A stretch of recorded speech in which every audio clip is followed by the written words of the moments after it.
Hello hello hello hello. अंडा पंटस आवाज आ रही है क्या?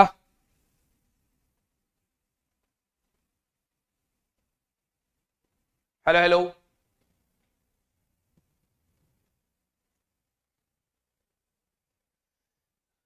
Hello hello hello hello hello hello hello hello. क्या आप सभी लोगों को मेरी आवाज आ रही है क्या? यस यस यस यस, मेरे अंडा पंटस बहुत सारे इकट्ठे हो चुके हैं। गुड आफ्टरनून, लव यू बेटा, लव यू। यस, क्या आप सभी को मेरी आवाज आ रही है? जल्दी से बताइए भाई, जल्दी से। ये हुई ना बात।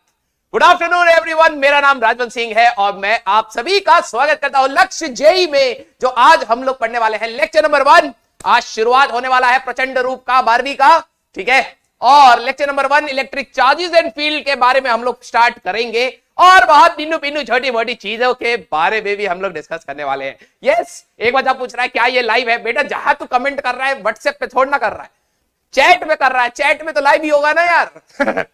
हाँ, यस यस यस यस, बहुत सारे अंट पंटस इकट्ठा हो चुके हैं। Good afternoon everyone, love you बेटा, लव यू। बहुत सही, आज चैट सही चल रही है। सारे बच्चे जल्दी से एक बार थम्स अप कर दीजिए अगर आपको एक स्मार्ट से सर दिखाई दे रहे हैं, जो थोड़े बहुत पतले हो चुके हैं पिछली बार से और थोड़े काले भी हो चुके हैं, ठीक है, लेकिन कोई नहीं, चलता रहता है। जल्दी से थम्स अप करके बताइए कि क्या आपको मेरी आवाज और मैं अच्छे से दिखाई दे रहा हूं। फिर हम लोग धीरे धीरे स्टार्ट करेंगे अपना आज का सेशन। बताओ भाई। ले ले दांत मार दवा। टाटा फिस। हेलो हेलो, अरे हेलो, कोई है उस साइड?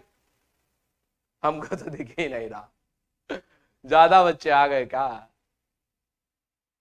हेलो ए ए ला मर्दवा। हेलो, अरे कोई है कि? रिफ्रेश करो तो चल रहा।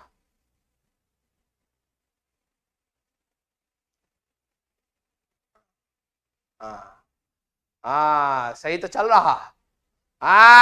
n इक्वल टू 2 मोल्स आ गया। अच्छा मेरे को ये बताइए सर, आज क्लास जल्दी कैसे?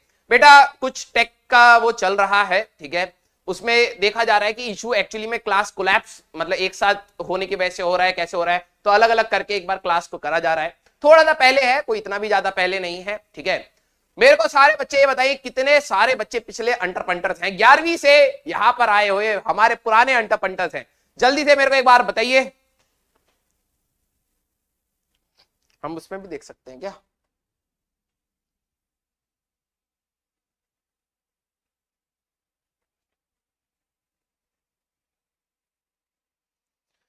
ओह हाँ, भूपेंद्र महावर ने डोला दिखा दिया हमें, ठीक है।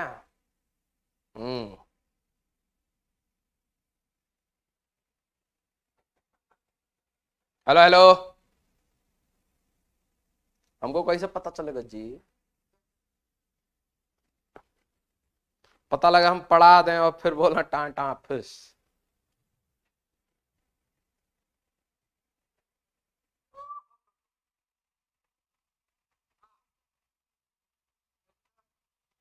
हाँ हाँ, basic mathematics one mod mod 131। हाँ पुराने बच्चे हैं बेटा, मोटे नहीं। अभी देखना 6 महीने बाद क्या होगा, ठीक है, अभी पता लगेगा तुम्हें, ठीक है। कई सारे बच्चे अर्जुना जेई के ही है, बहुत सही। आवाज तो जा ही रही है, ठीक है, थोड़ा चटियाने में थोड़ा दिक्कत है, लेकिन क्या कर रहे हैं जी, लेकिन आवाज तो आप सभी के पास आ रही है, ठीक है। तो बेटा आज जो हम लोगों को स्टार्ट करना है, ठीक है, क्योंकि आपको सबसे पहले जो बेसिक ज्ञान है कैसे 12वीं स्टार्ट करनी है वो तो अफरात मिल चुकी है। आप सारे इन सब चीजों में अफरात वीडियोस भी देख चुके हो, अफरात नोट्स बना चुके हो कि कैसे 12वीं को सक्सेसफुल बनाया जाता है। उनके नोट्स आपके इतने मोटे हो चुके हैं कि अब आपको उनको भी शायद वो भी आप भूल चुके हैं कि कैसे 12वीं पढ़नी है। तो बेसिक सा फंडा अगर मैं आप सभी लोगों को बताऊं ठीक है। हाँ चला चला चैट चला भाई, ये हुई ना बात, ये अरे बार दबा देगा तो। हाँ बहुत सही, यस चैट चल गई। हाँ तो मैं आप सभी को कह रहा था बेटा कि आपको केमिस्ट्री में भी बताया गया कैसे पढ़ना है, मैथ्स में भी बताया कैसे पढ़ना है, वही सेम तरीका हम कॉपी पेस्ट यहां पर भी लगा देंगे, ठीक है। वैसे ही फिजिक्स में भी पढ़ना है, ठीक है। इसमें कोई बहुत सही, ठीक है। कई सारे बच्चे नए हैं, कोई दिक्कत नहीं, ठीक है। बहुत सही, लव यू बेटा, love you love you.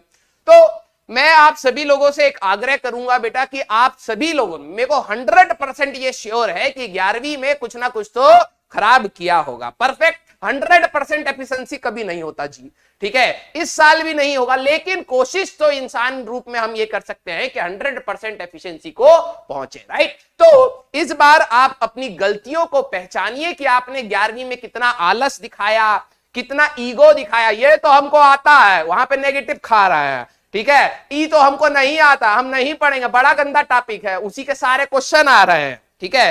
Homework कौन करता है? होमवर्क तो अच्छे बच्चे करते हैं, और हमारी शक्ल देखो, हम तो अच्छे हैं नहीं। तो आप होमवर्क नहीं करें, डीपीपीज नहीं लगाए टेस्ट में, तो भैया सर हमारी तैयारी अच्छी नहीं थी। जिस दिन हम तैयार होंगे उस दिन लड़ने जाएंगे, उस दिन टेस्ट ही नहीं था, ठीक है।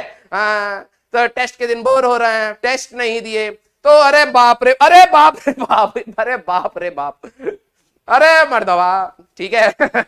चलो, तो बेसिक सा फंडा यार, देखो अगर आपको अपना जेई का रैंक निकालना है तो उसके लिए देखो यार, हम लोगों ने अपने टाइम पे कैसे निकाला था मैं वही बताऊंगा। और एज अ स्टूडेंट, ठीक है, नो डाउट मैं एज अ टीचर भी हूं, लेकिन एज अ स्टूडेंट आपके साथ रहूंगा, वो सारी चीजें आप सभी लोगों को बताऊंगा, ठीक है, कि कहां कहां पर आपको दिक्कतें आएंगी, कहां कहां पर आपका एटीट्यूड क्या होना चाहिए। और जो लोग मेरे से पढ़े हैं उनको पता है मेरा हमेशा फाइट मारने का एटीट्यूड होता है। हरियाणा से हम बिलोंग करते हैं, कोई आंख भी दिखा दे तो फाइट मारने का एटीट्यूड वहां से सीखा और पढ़ाई पे लगा दिया।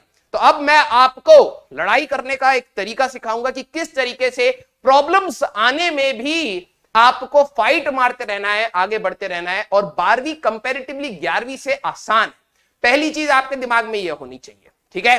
बोलो भाई, हाँ नमस्ते नमस्ते।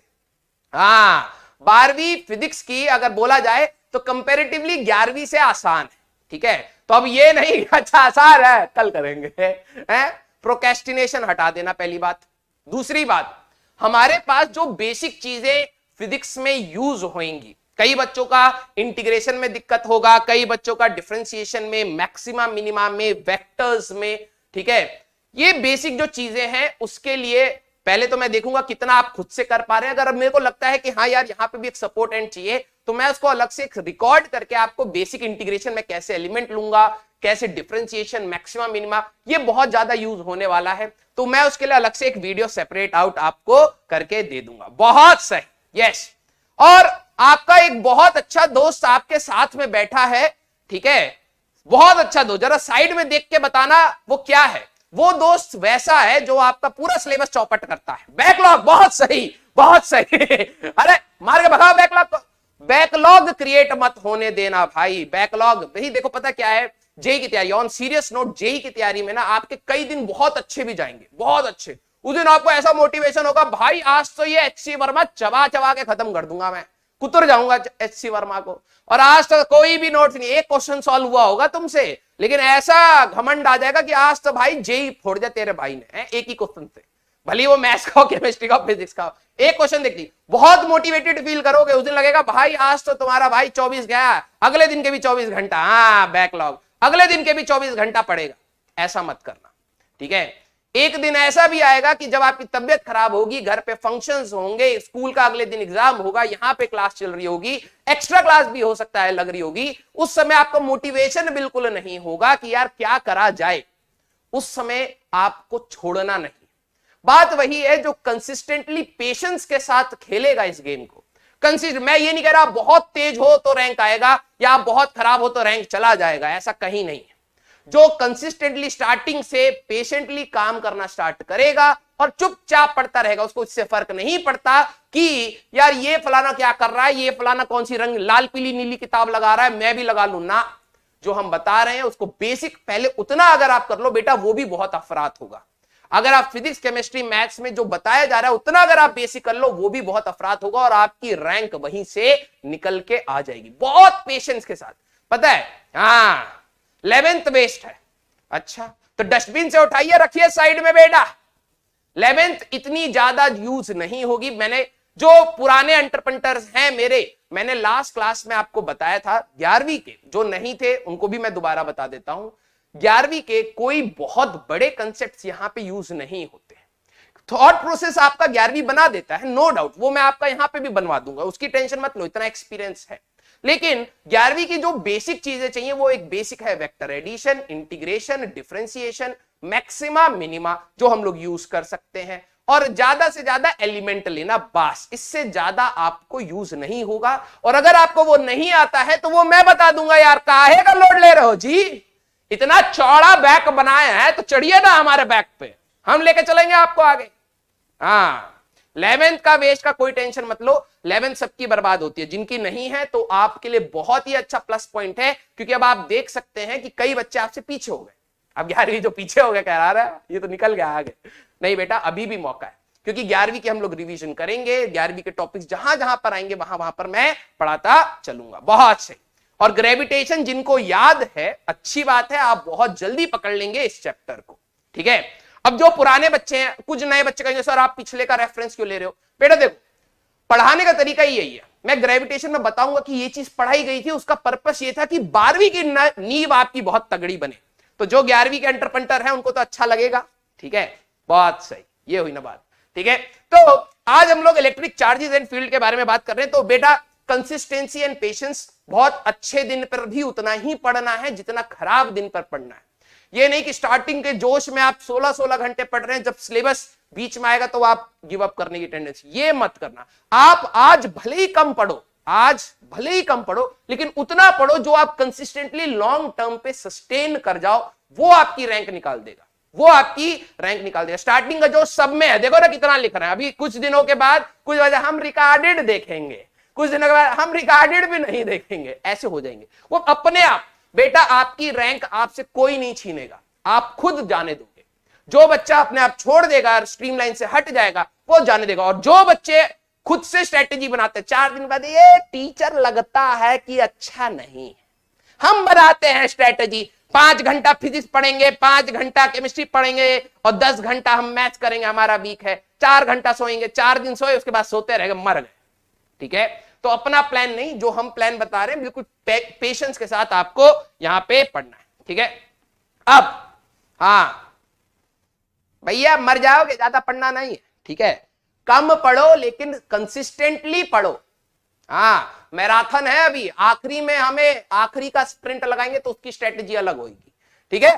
बोलो भाई यस 1.1 बॉक्स आई, ये हुई ना बात, आइए।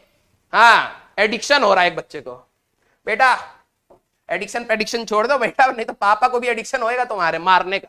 रोज आके सुबह जैसी तुम्हारी आंख खुलेगी 4 घंटा आप मारेंगे, और ऑफिस से आके 4 घंटा, उनको भी एडिक्शन हो जाएगा, ठीक है। और स्टार्ट तो मजबूरी में करेंगे, आखिरी में मजा आएगा तुम्हारे पापा को। तुम भले ही पढ़ रहे होगे, मार्क्स आ रहे हैं, लेकिन अब आदत बन गई है, तो तुम्हारा एडिक्शन और पापा का एडिक्शन हो जाएगा, और वो रोज आके थपड़ी आएंगे तुम्हें, तो इसलिए पढ़ लीजिए। अब मैं देख रहा था कि उसमें सचिन सर की क्लास हुई थी, उसमें बच्चा कहता कि सर आप बड़ा स्लो पढ़ा रहे हैं, तेज पढ़ाइए। बेटा जिस दिन सचिन सर तेज पढ़ाएंगे ना, उस दिन का अरे मर्दबा थोड़ा धीरे पढ़ाओ ना। तो टीचर को पता है कि कब कैसे पढ़ाना है, ठीक है। आइए ड्यूरिंग द क्लास जब मैं पढ़ा रहा हूंगा, ठीक है, ड्यूरिंग द क्लास आपको सिर्फ इंपॉर्टेंट पॉइंट्स लिखने हैं और फॉर्मूलाज लिखने हैं। आपका मेजर काम छपोड़ा नहीं बनना है, ठीक है। हाँ घर पे खा खा के ओड़ा वाला है आपका, लेकिन यहां पे आपको छपोड़ा नहीं बनना है। छपोड़ा मींस ये नहीं छाप रहे हैं नोट्स, फूल पत्ती बना रहे हैं, बेचेंगे बाद में, ना ना ना। आपको इंपॉर्टेंट पॉइंट्स लिखने हैं जो मैं बताऊंगा, फॉर्मुलेज लिखने हैं। पता है क्या है, बच्चे फॉर्मूला रट लेते हैं, लेकिन उनको ये नहीं पता कि इस फॉर्मूले में, जैसे मान लो Gm1m2/r², ये फॉर्मूला था, फॉर्मूला रटा हुआ है। अब ये नहीं पता ये है क्या, ये नहीं पता ये है क्या। ये m की जगह मोलर मास रख रहा है एक बच्चा, n=2, ठीक है। r ये नहीं पता ये r है क्या, r रेडियस रख रहा है। अब क्वेश्चन में रेडियस दे नहीं रखा तो मुंह ताक रहा है, बेटा आपको फॉर्मूले में कौन सी चीज कैसे निकालनी है वो पता होनी चाहिए, और वो आपको क्लास में अंडरस्टैंड करनी है कंसेप्ट्स के थ्रू। ठीक है, आफ्टर क्लास ये अब आपका काम, ये हमारा काम है। ठीक है, after class complete your notes. जब आप एक चीज समझ लेते हैं तो नोट्स कंप्लीट करने में आपको ज्यादा टाइम नहीं मिलेगा। पीडीएफ डाउनलोड करें, क्या थी बेसिक चीजें पढ़ानी पड़ रही हैं, पीडीएफ डाउनलोड करें। पीडीएफ डाउनलोड करने के बाद इंपॉर्टेंट पॉइंट्स जो भी आपने लिखने हैं वो लिखेंगे, और डीपीपी और होमवर्क आप यहां पर करेंगे। ठीक है, हाँ, डीपीपी एंड होमवर्क करेंगे। ज्यादा टाइम नहीं लूंगा, बस इसके बाद स्टार्ट होने वाला है। और एक नोट है 100 रुपए का, ठीक है, और ये बाद में लाखों का बन जाएगा। रफ्तार मीन्स स्पीड, वह विषय मीन्स कंटेंट, पर ज्ञान दे नहीं ले, अंटर पंटर, समझे? ज्ञान हमको दीजिएगा नहीं, ले लीजिए, जितना लेना है ले लीजिए। ठीक है, हमें एक पंडित जी बोले कि माता का ऋण, पिता का ऋण और शिक्षक टीचर का ऋण, गुरु का ऋण कभी उतारा नहीं जाता, उतार ही नहीं सकते। तो हम आपको ज्ञान देने के लिए आए हैं, चुपचाप उसको लीजिए, अप्लाई करिए। प्रॉब्लम्स आएंगी, क्वेश्चन होंगे, क्वेश्चन नहीं होंगे, फाइट मारिए, सीखते रहिए और आगे बढ़िए। सिंपल सा रूल है यार आईआईटी जेईई पहुंचने का। तो मेरे अड्डा पंडस क्या स्टार्ट किया जाए? हाँ या ना, बोलो भाई। एसी कम करा जाए, नहीं तो एक बच्चा बोलता है गूजबम निकल रहा है, तो वैसे हमारा गूजबम निकलेगा जी। ठीक है, हाँ, बहुत तेज गूजबम आ रहा है। हाँ, ठीक है, यस। तो आज अब हम लोग स्टार्ट करते हैं सीरियस नोट पे। ठीक है, यस, हंसी मजाक हो गया थोड़ा बहुत, और इंट्रो भी हो गया। ठीक है, हाँ, बहुत सही, यस। आइए, तो बेटा जो हमारे पास जो पहला पार्ट है, इसको हम लोग बाद में इलेक्ट्रोस्टैट्स भी बोलते हैं। ठीक है, क्योंकि हम लोग चार्जेस के बारे में पढ़ेंगे, और चार्ज जैसे मैंने आपको 11वीं में बताया था, ध्यान सुनिएगा। ठीक है, कलम 2 मिनट के लिए नीचे रखिए और सुनिए, पहले भूमिका बनाई जाए, है ना। भूमिका लड़की नहीं है। हाँ, लड़की नहीं। हाँ, स्टार्ट। तो 11वीं के सेशन को जरा एक बार याद करा जाए कि कैसे 11वीं पढ़ाई गई। ऐसा नहीं है कि फर्जी कोई भी चैप्टर ऐसे ऐसे लगा दिया आपका सिलेबस। हाँ, हमको सिलेबस टफ करना है बच्चे का, और 11वीं 10वीं में बहुत मार्क्स लाया, 11वीं में फेल कराना है, इसलिए पिटवाना है, इसलिए सिलेबस टफ करना। ऐसा सोच नहीं था एजुकेशन सिस्टम का। एजुकेशन सिस्टम ने सोचा कि सबसे पहले बच्चे को यूनिट्स एंड डायमेंशन सिखाई जाए। क्यों? क्योंकि वहां पर बच्चे को यह पता लगेगा कि फिजिकल क्वांटिटीज, अगर आप करंट है उसको लेंथ में नहीं जोड़ सकते, लेंथ है तो एरिया में नहीं जोड़ सकते, एरिया है तो टेम्परेचर में नहीं जोड़ सकते। आपको बेसिक चीजें सिखाई गई कि हाँ कैसी क्वांटिटीज है।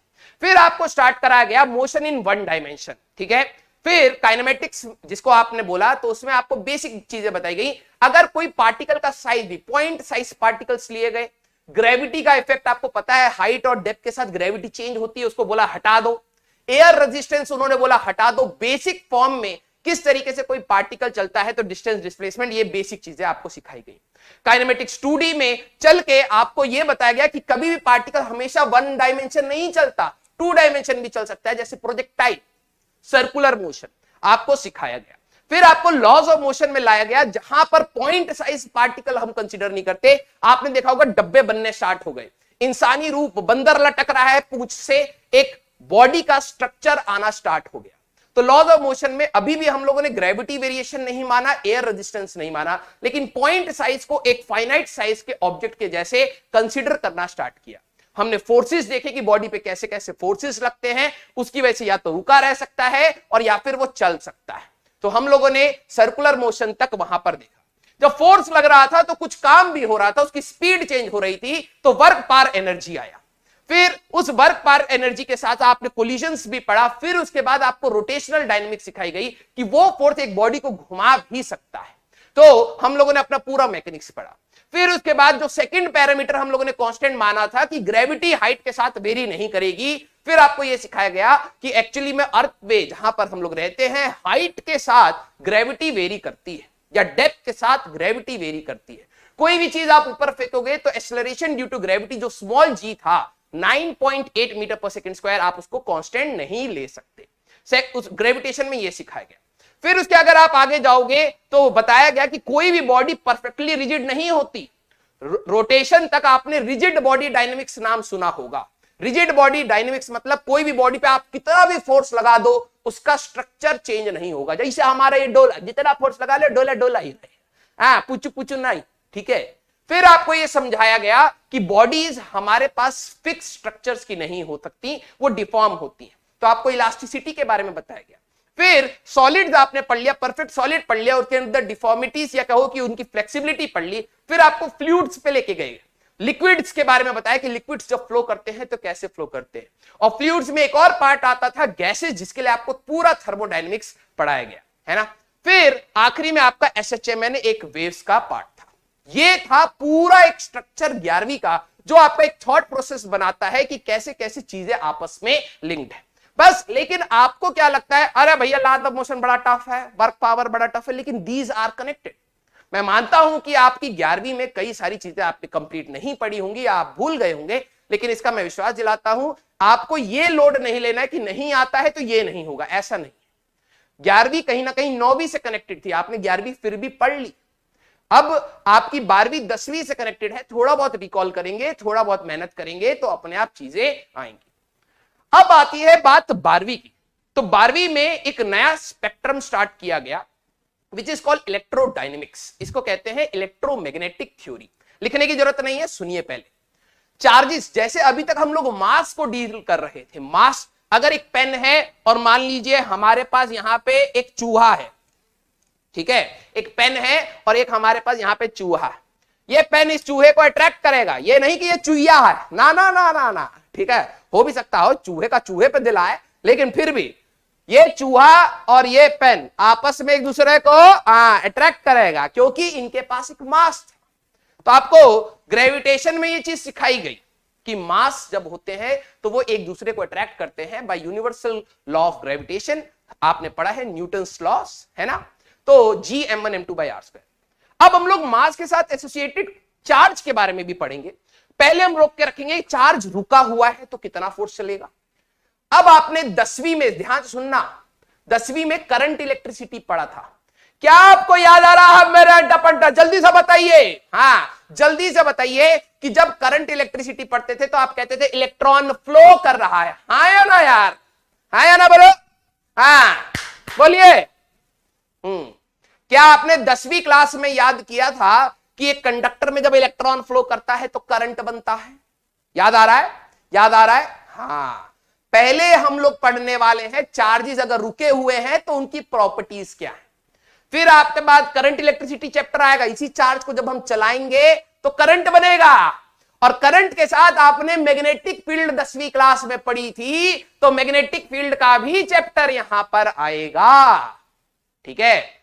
और करंट, देखो करंट से मैग्नेटिक फील्ड बनाई जाती है तो मैग्नेटिक फील्ड से करंट भी बनाया जाता है। 10वीं क्लास में आपको जनरेटर्स पढ़ाया गया था, एसी जनरेटर जिसमें काइल घूमता था, फ्लाइंग लेफ्ट हैंड, ऐसे आधे बच्चे तो ऐसे हो जाते थे, लेफ्ट हैंड राइट हैंड लगा लगा के। उसमें बताया जाता था कि मैग्नेटिक फील्ड से भी करंट बनाया जा सकता है। ये पूरी थ्योरी है, करंट से कैसे मैग्नेटिक फील्ड बनाना, मैग्नेटिक फील्ड से कैसे current banana. This is called electromagnetic theory, जिसकी जड़ आज हम लोग डालने वाले हैं इलेक्ट्रोस्टैटिक्स में। बोलो क्या आपको पूरा कंसेप्ट समझ आ रहा है? पहले हम पढ़ेंगे चार्जेस प्लस माइनस, जो चार्जेस रुके हुए होते हैं उनका बिहेवियर क्या है। फिर हम लोग धीरे धीरे पढ़ेंगे कि चार्जेस जब चलेंगे तो क्या करेगा, करंट बनाएगा। फिर उसके बाद मैग्नेटिक फील्ड उसके साथ है, फिर मैग्नेटिक फील्ड को इलेक्ट्रोमैग्नेटिक इंडक्शन आएगा, फिर मैग्नेटिक फील्ड वेरी करके करंट बना देंगे। खत्म, खत्म मर्दवा, चला क्लास खत्म, चला टक टक टक, हाँ खत्म। सिलेबस डिलीटेड, डिलीटेड था, लेकिन इस बार डिलीटेड नहीं है, इस बार पढ़ना है, ओके। हाँ चलिए, तो हम लोग करेंगे type of charges and there important data. हमें इंपॉर्टेंट, ये बिल्कुल छोटी छोटी चीजें ज्यादा पूछी नहीं जाती हैं, लेकिन हाँ आपका जड़ बनाएंगे। चार्ज की क्या क्या प्रॉपर्टीज हैं, चार्जेस कैसे बनाने हैं, और अगर हम आखिरी तक पहुंच पाए तो होमवर्क, ठीक है। हाँ आइए, बिल्कुल। तो इलेक्ट्रिक चार्जेस जो हमारा ये चैप्टर है, this is electric charges at rest. लिखते चलिएगा जो जो इंपॉर्टेंट आपको लग रहा है, ठीक है। इलेक्ट्रिक चार्जेस एट रेस्ट, इनको कहते हैं हम लोग इलेक्ट्रोस्टैट्स, इलेक्ट्रोस्टैट्स, ठीक है। इलेक्ट्रोस्टैट्स, इलेक्ट्रो मींस चार्जेस, आप बुक्स में देखेंगे इलेक्ट्रोस्टैट्स भी लिखा होता है, चार्जेस, और stats mean stationary at rest. क्योंकि हम लोग सर डायरेक्टली चलते हुए को क्यों नहीं पढ़ रहे, क्योंकि चलते हुए के साथ उसकी एक प्रॉपर्टी आ जाती है करंट, वो हम पढ़ेंगे, लेकिन पहले रुके हुए को देखेंगे, चार्जेस एट रेस्ट। ठीक है, तो हमें जो पढ़ना है सबसे पहला है कि चार्ज होता क्या है, we should know what is charge. तो यहां पे लिखे, ये इंपॉर्टेंट है, charge is a property of a matter, charge is a property, writing गंदी लग सकती है, बहुत दिन बाद लिख रहा हूं, property of matter by which it experiences force in electromagnetic radiation, electromagnetic field कह ले। अब कहने का मतलब क्या है भाई, देखो, हाँ भाई देखो, पिंटू आएंगे बेटा, टेंशन नहीं लीजिए, ठीक है, चैट रोक के बेटा प्लीज समझना स्टार्ट करिएगा, भावनाओं में मत भइए, ठीक है, भावनाओं में मत बढ़िए, ठीक है, बिल्कुल समझिए। हमारे पास मास से अट्रैक्ट करता है, क्योंकि बाद में आपने शायद ग्रेविटेशनल फील्ड का नाम सुना होगा।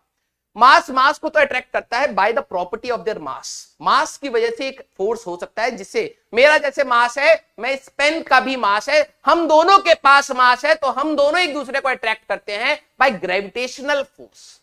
लेकिन बाद में पाया गया कि कुछ पार्टिकल्स के पास रिपल्शन फोर्स भी आ रहा था, जैसे इलेक्ट्रॉन रिपेल कर रहे, तो मास की ही एक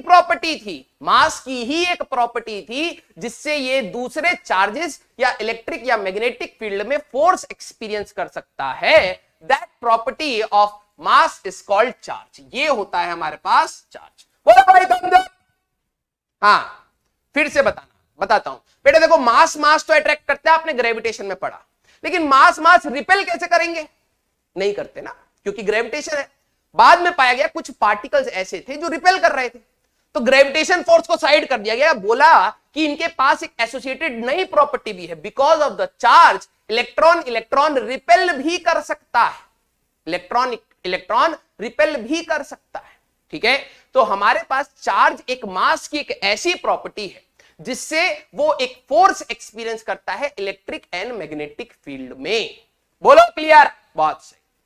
अब बात आई कि सर किसी भी बॉडी को चार्ज कैसे देंगे, तो हमारा आपसे एक सवाल है, अगर मान लीजिए आप हमको समझते हैं हम अमीर हैं और आप अपने आप को समझते हैं आप हमसे भी अमीर हैं, तो किस क्राइटेरिया पर आप मेरे को अमीर या गरीब कहते हैं? सबसे पहले ये बताइए, हाँ सबसे पहले ये बताइए कि किस क्राइटेरिया पर मेरे को और अपने आप को आप अमीर या गरीब पर तौलते हैं? पैसा, रोकड़ा, रोकड़ा, बात सही, पैसा। ठीक है, मींस अगर मेरी जेब में 10 रुपए हैं और आपकी जेब में 11 रुपए हैं, तो 1 रुपए एक्स्ट्रा आपको ऐंठ देता है, ऐसे वाली ऐंठ नहीं, मनी। वैसे ही कोई भी बॉडी अगर चार्ज है पॉजिटिव या नेगेटिव, तो वो कैसे हुआ? वो होता है इलेक्ट्रॉन के लेने या देने से। आपने केमिस्ट्री में एक्सेप्शन के अलावा यह भी पढ़ा होगा कि एक न्यूक्लियस होता है और इस न्यूक्लियस के अराउंड हमारे पास इलेक्ट्रॉन्स ऐसे घूमते हैं। पढ़ा तो होगा, याद हो या ना हो तो मैं इसलिए बता रहा हूं। आपका ये जो इलेक्ट्रॉन होता है, दिस इज वैलेंस इलेक्ट्रॉन, आपने केमिस्ट्री में पढ़ा है, और ये आपका न्यूक्लियस होता है जिसके अंदर आपके प्रोटॉन्स एंड न्यूट्रॉन्स भरे पड़े होते हैं। ठीक है, हाँ या ना? हाँ, ओके, बात सही। बेसिकली अगर कोई भी बॉडी अगर चार्ज होती है तो सिर्फ और सिर्फ ये इलेक्ट्रॉन के लेने या देने से। अगर मैं आपको 10 रुपए दे देता हूं, तो आप मान लो हम दोनों के पास 100 रुपए थे, मैंने 10 रुपए आपको दे दिए, तो अब आपके पास ज्यादा पैसे, तो आप अमीर हो गए और मैं कंपैरेटिवली गरीब हो गया, राइट? वैसे ही एक बॉडी दूसरे बॉडी से चार्ज कब होती है? तब हमारे पास इलेक्ट्रॉन का लेना या देना। तो next important point, how does the body attain is charge? by transfer of electrons from one body to another. लिखो रे, हाँ मर्दवा लिखो लिखो, मर्दवी भी होंगी इसमें क्लास में, सॉरी बेटा। हाँ मतलब अगर आप किसी बॉडी को नेगेटिव चार्ज कह रहे हैं, या समझिए मैं क्या कह रहा हूं, हमारे पास अगर एक न्यूट्रल बॉडी, बेटा न्यूट्रल बॉडी में कितने इलेक्ट्रॉन्स होंगे जल्दी से बताइए, सारे का सारे अड्डा बड्डा जल्दी से बताइए, न्यूट्रल बॉडी में कितने इलेक्ट्रॉन्स होंगे। हाँ अरे समझा रहे हैं गोपाल जी। हाँ हाँ बताइए, एक न्यूट्रल बॉडी में कितने इलेक्ट्रॉन्स होंगे। बहुत सही, सक्षम, वेरी गुड, यस यस। हाँ आधे बच्चे गलत है, 0 कह रहा है बेटा ये तुम्हारे मार्क्स आएंगे आगे स्कूल में ध्यान से सुनिए। 0 कैसे रे पागल, आपके पास एक एटम न्यूट्रल, एटम आपके पास न्यूट्रल है तो इलेक्ट्रॉन नहीं होता उसमें, यही तो दिक्कत। Na सोडियम एटम अगर आप बात करते हैं तो वो न्यूट्रल है चच्चा, 11 प्रोटॉन और 11 इलेक्ट्रॉन, ठीक है 11। हाँ 0 कह रहा है, अरे मर्दवा सब गलत बाड़ो। हाँ सुनिए सुनिए, अरे भैया सोडियम एटम एक न्यूट्रल है, एटम एक न्यूट्रल है, क्यों? क्योंकि उसमें 11 प्रोटॉन और 11 इलेक्ट्रॉन हैं। लेकिन आपने Na+ जब करा, ध्यान से सुनिए, ठीक है अभी बहुत है Na+ जब आपने करा तो आपने कहा कि एक इलेक्ट्रॉन जब ये लूज कर देगा तब ये सोडियम प्लस आयन बनेगा, इलेक्ट्रॉन की डेफिशिएंसी से ये पॉजिटिव आयन बनता है। और जैसे Cl- आपने पढ़ा होगा, ये Cl जब एक इलेक्ट्रॉन को एक्सेप्ट कर लेता है तो ये Cl- होता है, तब ये नेगेटिवली चार्ज बनता है। समझे मर्दवा? तो हमारे पास कभी भी कोई न्यूट्रल बॉडी है, अगर आप इसको इलेक्ट्रॉन, देखो इलेक्ट्रॉन इसमें से रिमूव कर दोगे तो ये हमारे पास बन जाएगा पॉजिटिव चार्ज।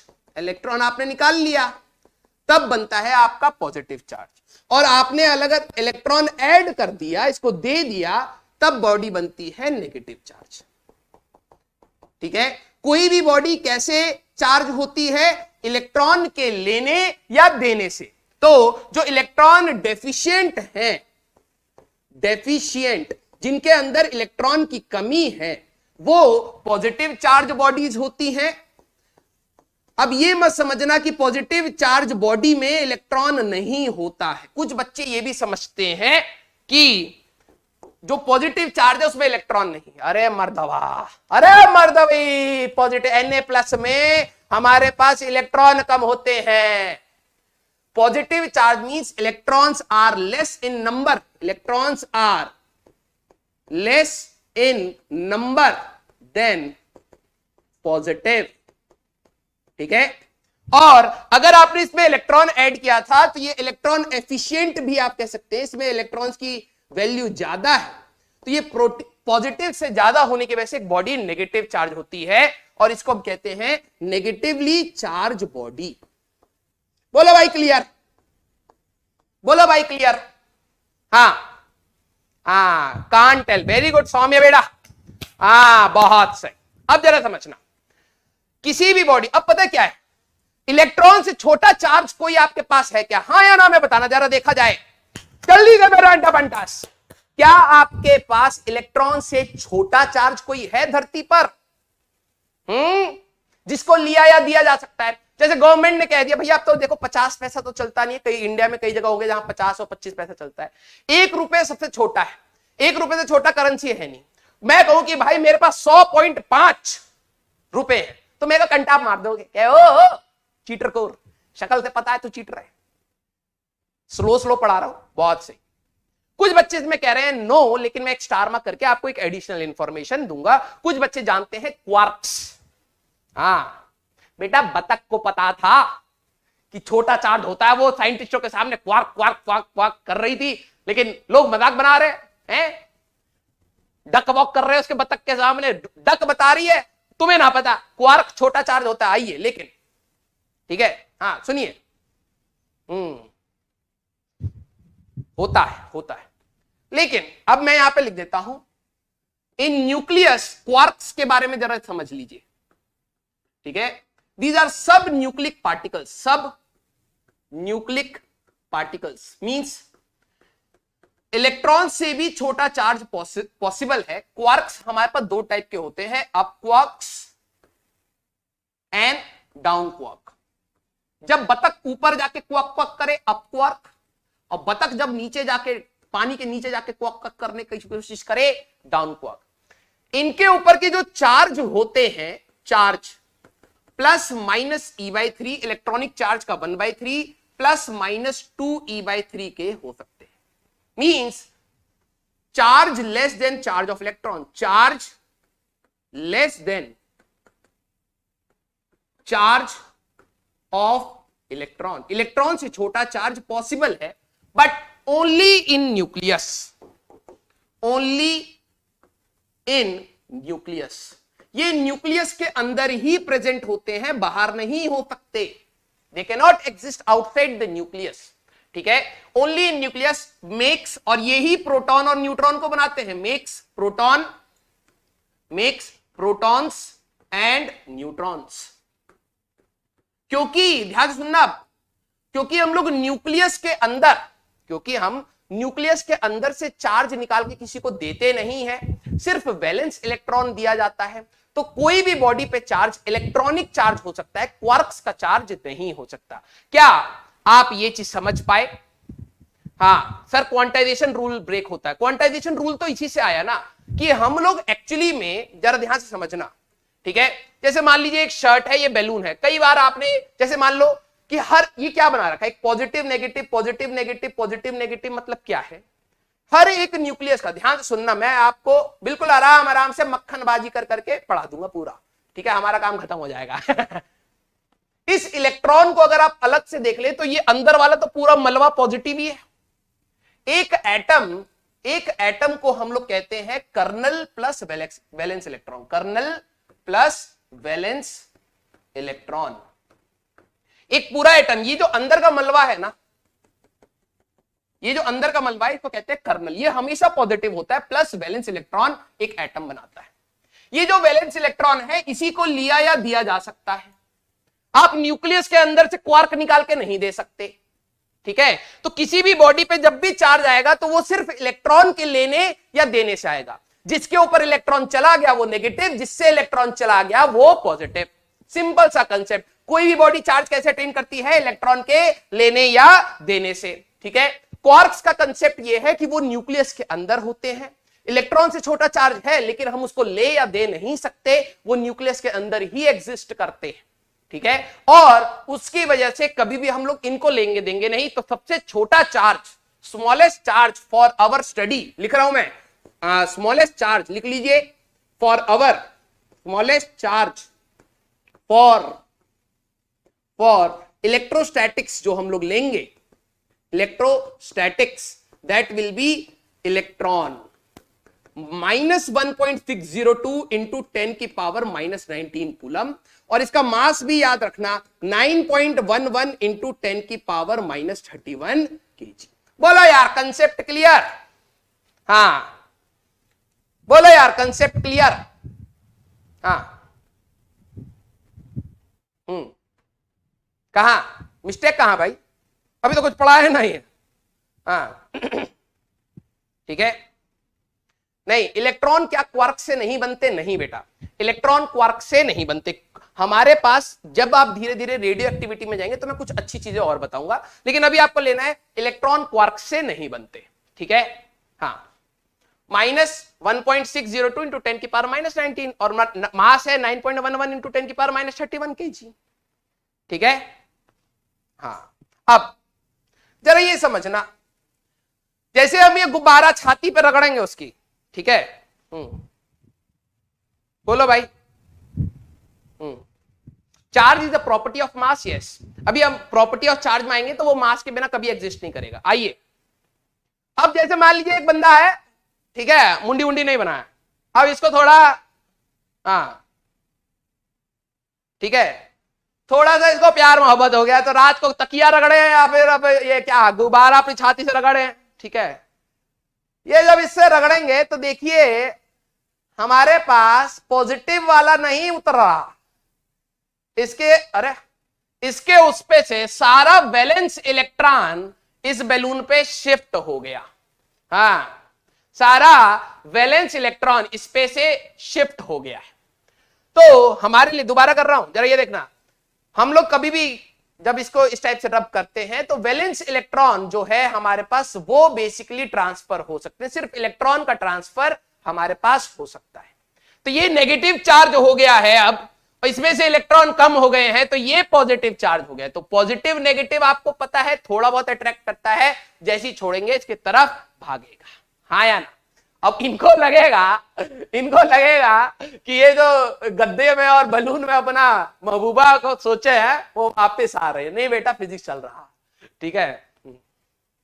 क्वार्क्स एक्सेप्शन नहीं है बेटा, फिजिक्स में एक्सेप्शन नहीं, quarks is not the exception. जब हम लोग न्यूक्लियर साइंस को पढ़ते हैं तो क्वार्क्स को कंसीडर करते हैं। Since nucleus is not in our consideration, हम लोग इलेक्ट्रोस्टैटिक्स में न्यूक्लियस का कोई लेना देना नहीं है, तो इसलिए हम लोग क्वार्क्स को कंसीडर नहीं करते, ठीक है। बुक्स में लिखा होता है तो कई बच्चों को रहेगा सर क्वार्क्स क्या थे, तो मैंने हल्का सा आपको इंफॉर्मेशन दे दिया, वो आपके 12th में भी नहीं है। Quarks is not in your syllabus, आपको बस नाम पता होना चाहिए, ठीक है।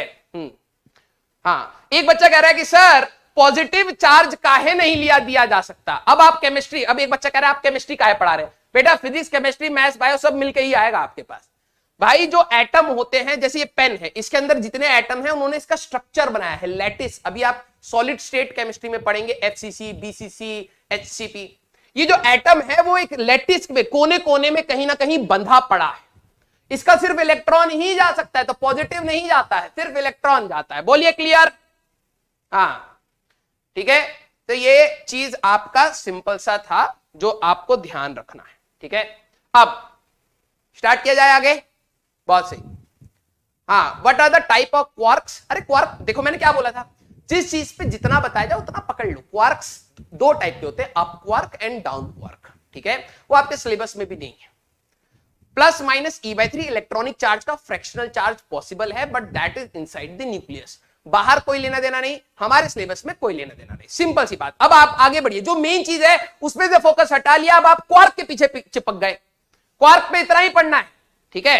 हाँ, आइए अब what are the type of charges. तो हमारे पास तीन टाइप के चार्जेस होते हैं बेटा, एक होता है पॉजिटिव चार्ज, एक होता है नेगेटिव चार्ज, और एक होता है न्यूट्रल। क्या होता है? न्यूट्रल। बोलो क्लियर, सारे बच्चे जल्दी से बताओ क्लियर। हमारे पास कितने टाइप के चार्जेस हो सकते हैं? तीन टाइप के, पॉजिटिव, नेगेटिव और न्यूट्रल। बोलो भाई क्लियर। बोलो बोलो। आज तुम्हें हम एक कहानी बताएंगे, याद आ गया अभी। तुम हमारे नाक पे देखोगे निशान है, जो अभी लक्ष्य जेई वर्सेस लक्ष्य नीट हुआ था ना, उसमें हमें चोट लग गई थी। नहीं तो फ्राइडे सैटरडे हमारी क्लास थी, होती, वो थर्सडे फ्राइडे क्लास नहीं हुई, हमारी नाक टूट गई थी भाई। हाँ, बहुत सही। कई बच्चे ये क्लियर कह रहे हैं, बेटा तुम्हारी रैंक क्लियर हो चुकी है। रैंक क्लियर है कि नहीं होगा?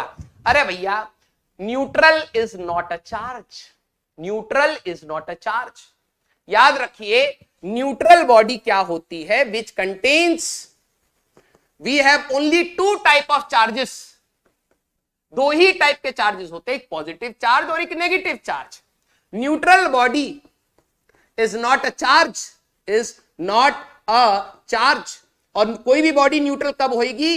When a body contains equal amount of positive and negative charge, that is called neutral body. Neutral body is not a charge। पहली बात, हमारे पास जिनमें इलेक्ट्रॉन गेन करते हैं जो, वो नेगेटिव बॉडी बनते हैं, और जो इलेक्ट्रॉन लूज करते हैं वो हमारे पास पॉजिटिव चार्ज बनते हैं, ठीक है। बोलो भाई। चार्ज में वैसे बात करें, इलेक्ट्रॉन लूज की बात नहीं है, तो एक इलेक्ट्रॉन ले लो और एक प्रोटॉन ले लो, चलो एग्जांपल में, ठीक है। और इलेक्ट्रॉन बॉडी की बात करेंगे तो हमारे पास इलेक्ट्रॉन गेन या लॉस की बात करेंगे, तो हमारे पास दो टाइप के चार्जेस हैं, पॉजिटिव और नेगेटिव। बोलो भाई। हाँ, there are only two type of charges, positive and negative, protons and electron. जो एलिमेंट्री, इससे छोटा चार्ज हम लोग नहीं लेंगे, इससे छोटा चार्ज हम लोग नहीं लेंगे, और जितने भी हैं वो सब न्यूक्लियस के अंदर है। Nucleus is not in our syllabus अभी। क्लियर? क्लियर? बोलो भाई क्लियर? बहुत सही, ठीक है। हाँ, इलेक्ट्रॉन किससे बनता है बेटा? 2 kg सूजी ले लो, घी ले लो, चीनी डाल ले, करोड़ों इलेक्ट्रॉन बन जाएंगे। अरे भैया सिलेबस में जब आएगा ना इलेक्ट्रॉन का यूज, तब नहीं करेंगे, बता लिख दीजिएगा वहां पे, हमको तो इतना ही पता है इलेक्ट्रॉन सूजी और घी से बनता है। पागल इंसान, जितना पढ़ाया जा रहा है उस पर ध्यान दो। जब रेडियो एक्टिविटी पढ़ाऊंगा ना, जब रेडियो एक्टिविटी पढ़ाऊंगा, देखना बेटा, जब मैं रेडियो एक्टिविटी पढ़ाऊंगा, हाँ साउंड बीजिंग वो एसी का आ रहा था इसलिए पीछे हो गया, तब मैं बताऊंगा कि बीटा डीके में इलेक्ट्रॉन निकल रहा, तब दिमाग काम नहीं करे, तब हम बोलेंगे कि ये जो क्वार्क्स थे ये मिलके एक इलेक्ट्रॉन को बनाए, तब दिमाग काम नहीं आएगा, तब कहें सर छोड़िए ना। हाँ आइए, अब एक बच्चे ने अच्छा क्वेश्चन पूछा, सर न्यूट्रॉन क्या है फिर? न्यूट्रॉन क्या है फिर? न्यूट्रॉन एक बॉडी है, मैंने क्या बोला, जो आप न्यूट्रॉन की बात कर रहे हैं, ठीक है, न्यूट्रॉन की अगर आप बात कर रहे हैं तो मैंने क्या बताया, neutron is made of quarks, made of quarks, ये क्वार्क्स से बना है। अब इसमें क्या होता है कि पॉजिटिव क्वार्क्स भी हैं, नेगेटिव क्वार्क्स भी हैं, दोनों मिलके एक न्यूट्रल बॉडी बना देते हैं, उसको हम लोग न्यूट्रॉन कहते हैं। प्रोटॉन क्या है? प्रोटॉन हमारे पास क्या है? मेड ऑफ क्वार्क्स, ये न्यूक्लियस के अंदर है, मेड ऑफ क्वार्क्स, और इसमें पॉजिटिव वाले हमारे पास जब मिलते हैं, ठीक है, पॉजिटिव वाले हमारे पास जब मिलते हैं, ठीक है, तो हमारे लिए एक प्रोटॉन बनता है।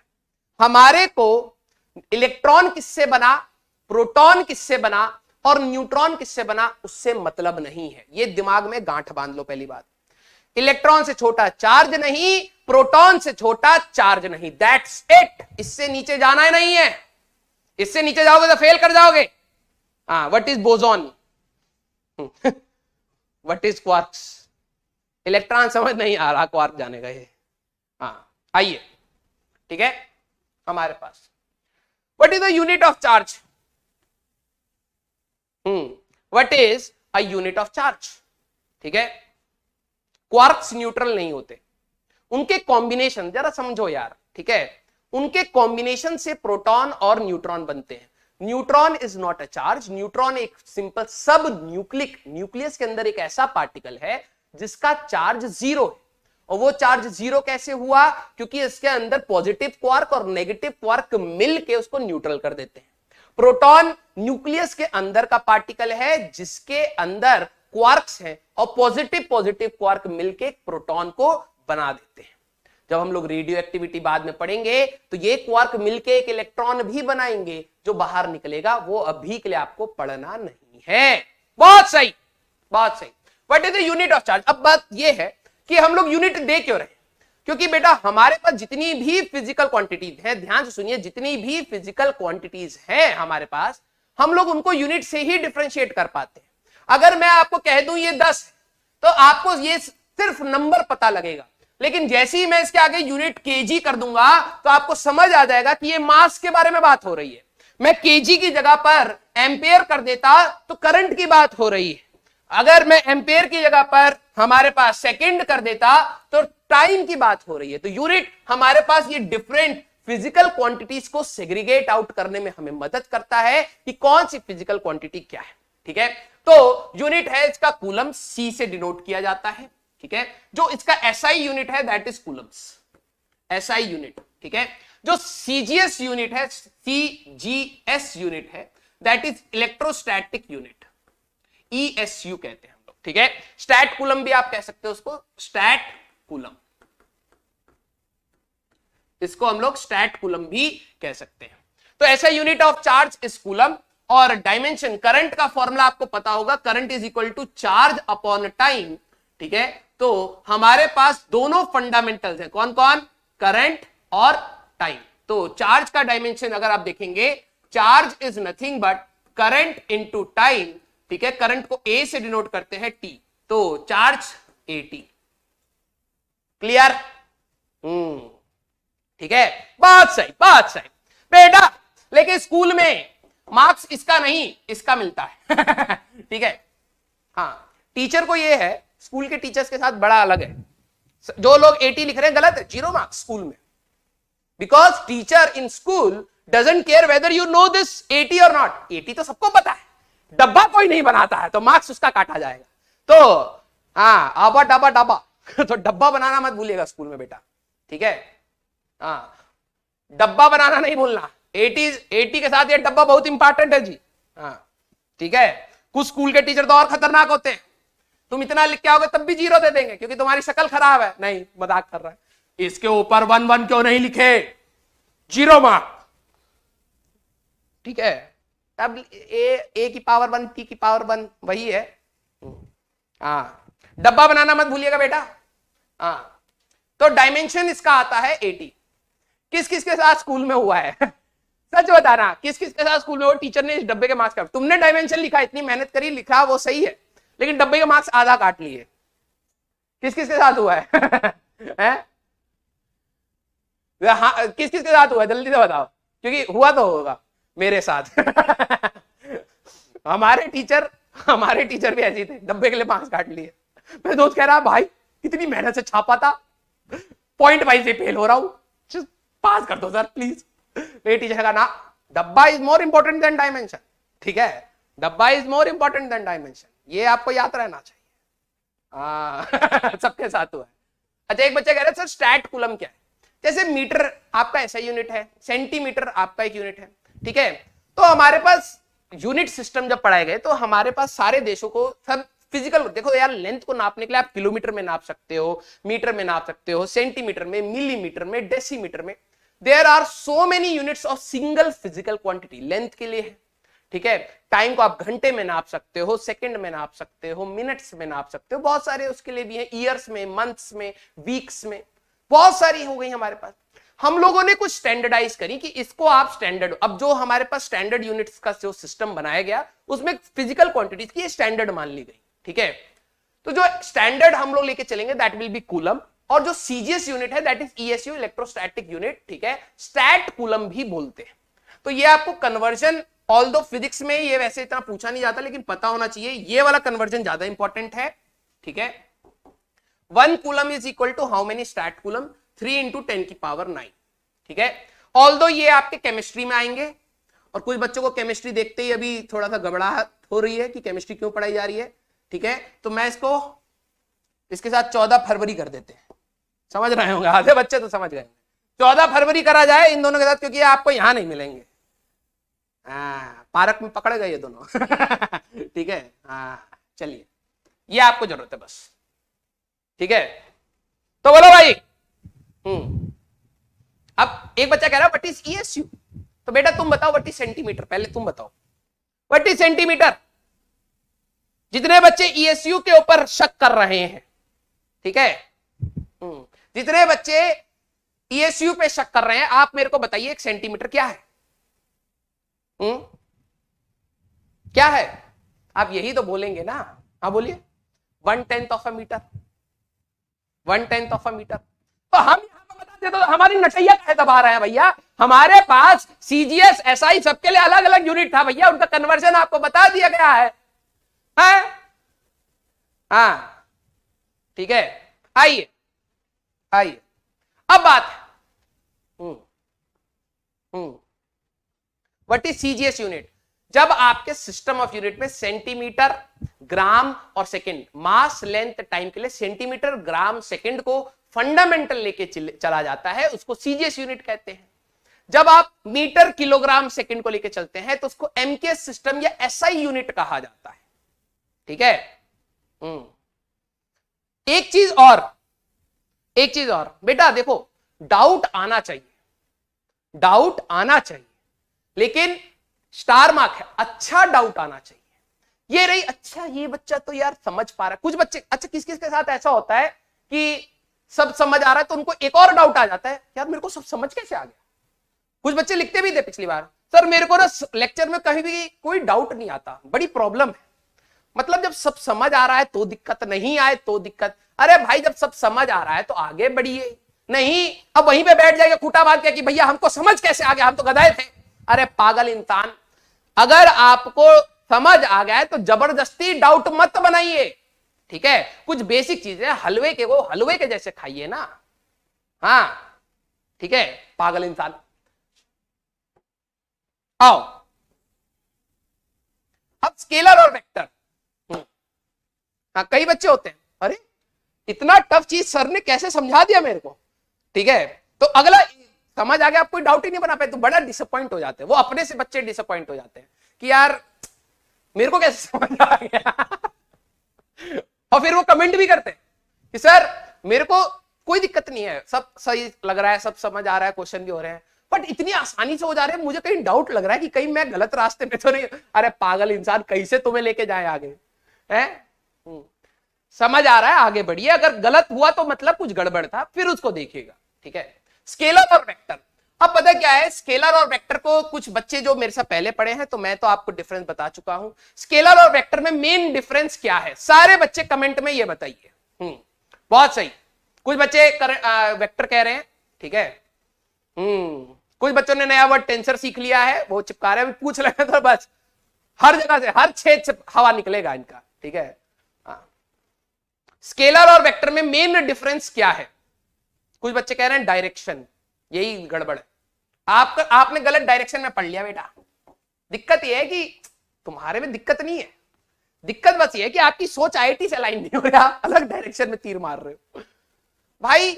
स्केलर और वेक्टर में मेन पंगा यहां लिख लीजिए, ठीक है। स्केलर और वेक्टर में जो मेन पंगा है that is not of the direction, that is of the addition. Scalar and vector का जो मेन पंगा है दैट इज एडिशन। आप फोर्स को जोड़ते समय ध्यान से सुनिए, क्योंकि आपका सारा ध्यान डायरेक्शन पे होता है, इसलिए आप ध्यान नहीं देते वेक्टर के लिए। जब हम लोग फोर्स को जोड़ते हैं तो उनके बीच का एंगल हमारे लिए बहुत इंपॉर्टेंट होता है, भले वो 0 डिग्री है, 30 डिग्री, 60 डिग्री, 90 डिग्री, हर बार अलग अलग आंसर आने की प्रोबेबिलिटी है। तो हमारे लिए एंगल मैटर करता है कि दो फोर्सेस के बीच का एंगल क्या है। लेकिन स्केलर एक ऐसी क्वांटिटी, अगर मैं 10 केजी में 2 केजी जोड़ूंगा तो वो हमेशा 12 केजी आएगा, 8 केजी नहीं हो सकता। हाँ डायरेक्शन मत बोलिए, इट्स जो मेजर डिफरेंस है दैट इज एडिशन। ये वेक्टर लॉस फॉलो करेगा, वेक्टर लॉस फॉलो होते हैं यहां पर, ठीक है। इनके लिए लॉस बनाया भैया, थ्योरम नहीं लॉस, ठीक है। और ये डायरेक्ट एडिशन होता है भाई, डायरेक्ट एडिशन जो बचपन से आपको सिखाया गया, 2 + 2 4, ठीक है। वही जो चार्ज है, charge is a scalar quantity, लिखो ये बहुत इंपॉर्टेंट है। Charge is a scalar quantity means अगर हमें टोटल चार्ज कभी भी किसी सिस्टम का निकालना है तो इंडिविजुअल चार्जेस को आप डायरेक्टली ऐड कर सकते हैं, ठीक है। Charge is a scalar quantity, तो मींस जब उनका एडिशन होगा तो आप डायरेक्टली ऐड कर सकते हैं। जहां दिमाग नहीं लगाना है वहां लगाएंगे बच्चे। करंट इलेक्ट्रिसिटी में क्या होगा देखना, यहां से कुछ इलेक्ट्रॉन आ रहे हैं इस कंडक्टर में, यहां से कुछ इलेक्ट्रॉन आ रहे हैं इस कंडक्टर में, मान लो 30 डिग्री है, तो अब फॉर्मूला लगाएंगे यहां पे वेक्टर, क्योंकि एंगल दिख गया। अब एंगल क्वेश्चन में अगर दे रखा है तो कुछ ना कुछ तो यूज होगा, फालतू में क्यों देगा, है ना। तो जो फॉर्मूला आता होगा वो लगा देंगे, कोई सा भी, जो भी जिसमें भी cos थीटा sin थीटा हो सकता है। Capillary tube height rise 2t cos theta by r rho g लगा दें, उनको इससे फर्क नहीं पड़ता कि क्या पूछ रहा है, उनको ये पता है कि बस एंगल है तो लगाना है, कोई भी फॉर्मूला लगा दो। अरे पागल इंसान, चार्ज एक स्केलर क्वांटिटी है। अगर मान लो मेरे पास 2 कूलम चार्ज था, 2 कूलम चार्ज था, मैं 1 कूलम और डालूंगा तो 3 कूलम होगा, भले कैसे भी जोड़ू मैं।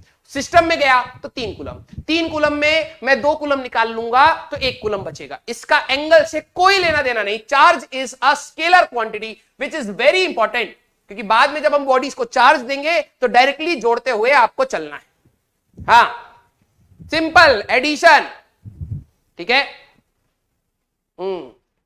अब चार्ज इज ट्रांसफरेबल, कुछ प्रॉपर्टीज आपसे स्कूल में पूछी जाती हैं तो ध्यान से समझना। चार्ज इज ट्रांसफरेबल कहने का मतलब आप किसी भी बॉडी को जब चार्ज देते हैं तो वो ट्रांसफर किया जा सकता है, क्योंकि वो इलेक्ट्रॉन के लेने या देने से बन रहा था, क्योंकि वो इलेक्ट्रॉन के लेने या देने से बन रहा था। तो charge is transferable means charge can be transferred. अब आपको शॉर्ट नोट्स में ये लिखने मैं इसलिए बनाया कि शॉर्ट नोट्स आप बना पाए, ठीक है, और ये आपके फुल नोट्स में आएगा। Charge can be transferred to a body, transferred to a body. और एग्जाम्पल में आपका इलेक्ट्रॉन के लेने या देने से किसी भी बॉडी पे चार्ज हम लोग ट्रांसफर, एग्जाम्पल में किसी भी बॉडी पे हम लोग चार्ज कैसे ट्रांसफर करते हैं, इलेक्ट्रॉन के लेने या देने से, ठीक है। हाँ हाँ हाँ बोलो। एक बच्चा कह रहा है वाई, किस चीज के लिए वाई बेटा? देखो यार कई बच्चों को तो नोटिफिकेशन ही नहीं पहुंचा है, कोई नोटिफिकेशन तो दे देते सर। बेटा देखो मेरे को जब क्लास की नोटिफिकेशन आई थी मैंने मैनेजमेंट से पूछा था क्या बच्चों को इन्फॉर्म है, उन्होंने कहा हाँ इन्फॉर्म्ड है। तो मैंने कहा ओके, मैं ये वाली बात एक बार क्लास खत्म होने के बाद मैनेजमेंट से दोबारा पूछ लूंगा, ठीक है। Okay okay. आइए, charge is always associated with mass, next important property, ठीक है। चार्ज, मेरे को पता है कई बच्चों का स्कूल है, मैंने ये बात इन्फॉर्म भी करी थी, मैंने कहा कई बच्चों का स्कूल होगा, ठीक है, तो ये चीज मैं डिस्कस कर लूंगा, ठीक है। आई एम सो सॉरी अगर ऐसा कुछ है, ओके। टाइमिंग चेंज जो भी होगा आपको इन्फॉर्म हो जाएगा। अब आइए, charge is always associated with मास। बेटा ध्यान से सुनना, ये कहने का मतलब क्या है, कोई भी ऐसा चार्ज पार्टिकल नहीं है जिसका मास ना हो। ध्यान से सुनना, एक मास के पास मतलब हर चार्ज के पास मास जरूर है, कोई भी ऐसा चार्ज नहीं हो सकता जिसके पास मास नहीं है। समझ रहे हो ये बात? क्लियर हुआ? जैसे इलेक्ट्रॉन वो आपके लिए चार्ज है, उसका मास होना जरूरी है, ऐसा नहीं हो सकता जीरो मास, मास नहीं है लेकिन चार्ज है। ऐसा अभी तक हम लोगों ने कहीं पर भी कोई भी पार्टिकल फाइंड नहीं किया है। Charge is always associated with mass means a body, a charged body will always have mass, will always have mass. Till now we don't know any such particle, till now we don't know any such particle जिसके पास charge हो लेकिन मास ना हो। तो मतलब मास है तभी charge possible है, समझे? Okay, scalar why. अब जरा यहां पे समझना बेटा, कुछ बच्चों को ये डाउट आएगा क्योंकि ठीक है छोटी छोटी चीजें हम लोग लेते चलेंगे, ठीक है। हमारे पास स्केलर और वेक्टर्स का बेसिक डिफरेंशिएशन सर आप कैसे करते हैं, ठीक है। आई होप मैं इसमें दिखा पाता, मैं दिखाता हूं आपको। आजा भाई, हैंग हो गया क्या?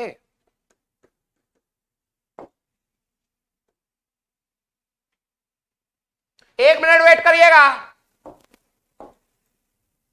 भाई। देखो हम लोगों ने जब फिजिक्स, ऐसा नहीं है कि बेटा ये कहीं हमें किताबों में लिखा हुआ मिला कि ये स्केलर है ये वेक्टर है, नहीं। हम लोग जब फिजिक्स को पढ़ते चले गए तो हम लोगों को ये पता चला कि यार कुछ चीजें जोड़ते समय डायरेक्टली नहीं जोड़ रही। अगर मेरे पास 10 केजी का, ध्यान से सुनना, 10 केजी की एक बोरी है चावल की, आपकी मम्मी ने कहा 2 केजी चावल निकाल के दे दो, तो आपने 2 केजी निकाला तो वो 8 केजी ही बचा रहा, ठीक है। आप उसको एक्सपेरिमेंटली निकाल सकते कि वो 8 केजी आपके पास बचा। 10 केजी का चावल था, उसमें 2 केजी आपने बाहर से डाल दिया, वो 12 केजी का हो गया, ठीक है। मींस अगर आप यहां पर ध्यान सुनिए, अगर एक बोरी थी इसमें 10 केजी का चावल था, आपने 2 केजी यहां से ऐड करा या यहां से ऐड करा, इससे फर्क नहीं पड़ता कि आपने किस डायरेक्शन में इसको जोड़ा, ऐसे जोड़ा, ऐसे जोड़ा, नीचे से डाला, ऊपर से डाला, फर्क नहीं पड़ता। ये 10+2 हमेशा फाइनल अगर आपसे पूछा जाए कितना मास कितना हुआ, तो हमारे पास 12 केजी ही आपका आंसर आएगा, 12 केजी ही आपका आंसर आएगा। क्योंकि जब हम लोग इसको जोड़ रहे हैं तो हम लोग एंगल का कोई पंगा ही नहीं ले रहे, ये डायरेक्टली जुड़ रहा है, बेसिक मैथमेटिक्स फॉलो कर रहा है। ऐसी क्वांटिटीज को हमने उनका नाम दे दिया स्केलर क्वांटिटीज। लेकिन जब हम लोग वेक्टर की बात कर रहे थे तो हमें बहुत सारी ऐसी क्वांटिटीज मिली, ठीक है, जिनको जोड़ते समय जिनको जोड़ते समय हमें एंगल देखना पड़ रहा था। रुको यार, यहां पे होगा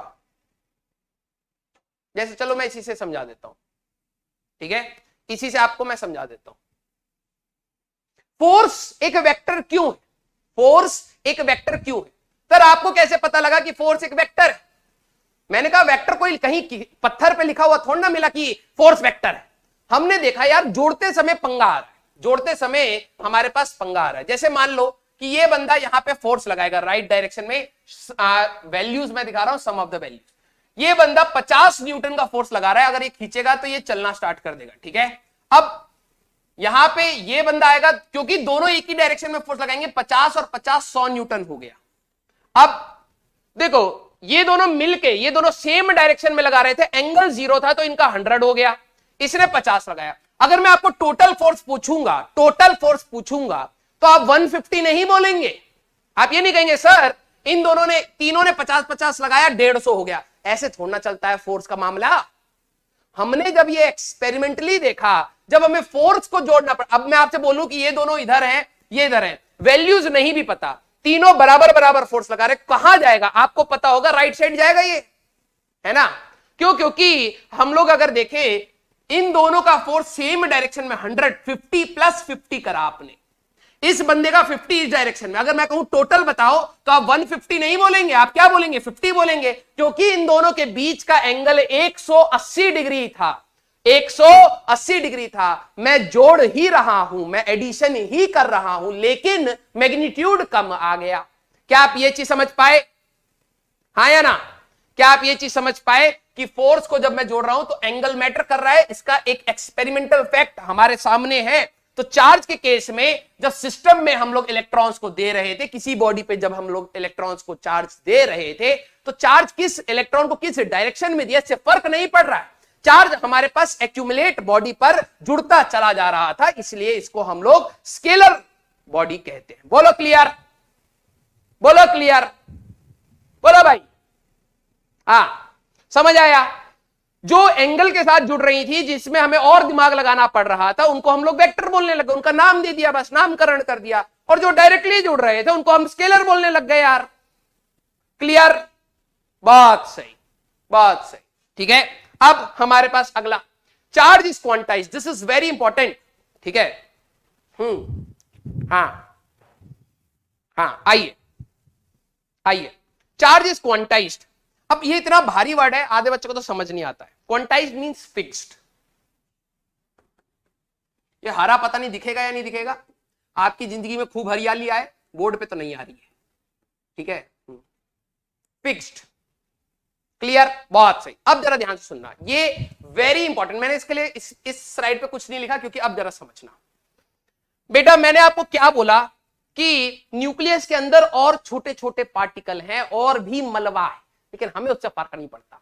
हमें सिर्फ वैलेंस इलेक्ट्रॉन से फर्क पड़ता है और इलेक्ट्रॉन और प्रोटॉन से फर्क पड़ता है, बस। वो किससे बने अभी के लिए हमें उससे फर्क नहीं पड़ता। हमारे पास सबसे छोटा चार्ज एक इलेक्ट्रॉन ही है। अब जरा देखना कि हमारे पास अगर मान लो कोई भी एक न्यूट्रल बॉडी है, पहली बात आपके दिमाग में ये चीज चलनी चाहिए कि न्यूट्रल बॉडी में चार्ज हमारे पास कितना होता है। तो आप ये मत बोल देना चार्ज 0 है, इसमें नेट चार्ज 0 होता है। आप नेट वर्ड जरूर यूज करेंगे, नेट चार्ज इज 0। ऐसा क्यों बोलेंगे सर? क्योंकि neutral body equal amount of positive and negative charge रखती है, तभी वो न्यूट्रल। जैसे सोडियम एटम 11 प्रोटॉन 11 इलेक्ट्रॉन है, इसीलिए वो न्यूट्रल है, ठीक है। हमारे लिए हम किसी भी बॉडी को जब चार्ज करते हैं तो इलेक्ट्रॉन के लेने या देने से ही कर सकते हैं। जिसको इलेक्ट्रॉन दे देंगे वो नेगेटिव, जिससे इलेक्ट्रॉन ले लेंगे वो पॉजिटिव। तो क्वांटाइज्ड कहने का मतलब क्या है? अगर मान लो कि मैंने इसको 10 इलेक्ट्रॉन दे दिए, जरा ध्यान से सुन के बताना, ठीक है। एक इलेक्ट्रॉन का जो चार्ज है, ठीक है, इलेक्ट्रॉन के बारे में बात करें तो इलेक्ट्रॉन का जो चार्ज Q दैट इज -1.6 अभी के लिए इंटू 10 की पावर -19 कूलम। हर इलेक्ट्रॉन के ऊपर इतना चार्ज है। जरा सोच के बताना, जैसे एग्जांपल देता हूं, आपको एब्स तो पता ही है ना क्या होते हैं, ठीक है। एब्स तो आपको पता ही है ना। जैसे मान ले थोड़ा सा बॉडी बिल्डर बना देते हैं हम, ठीक है।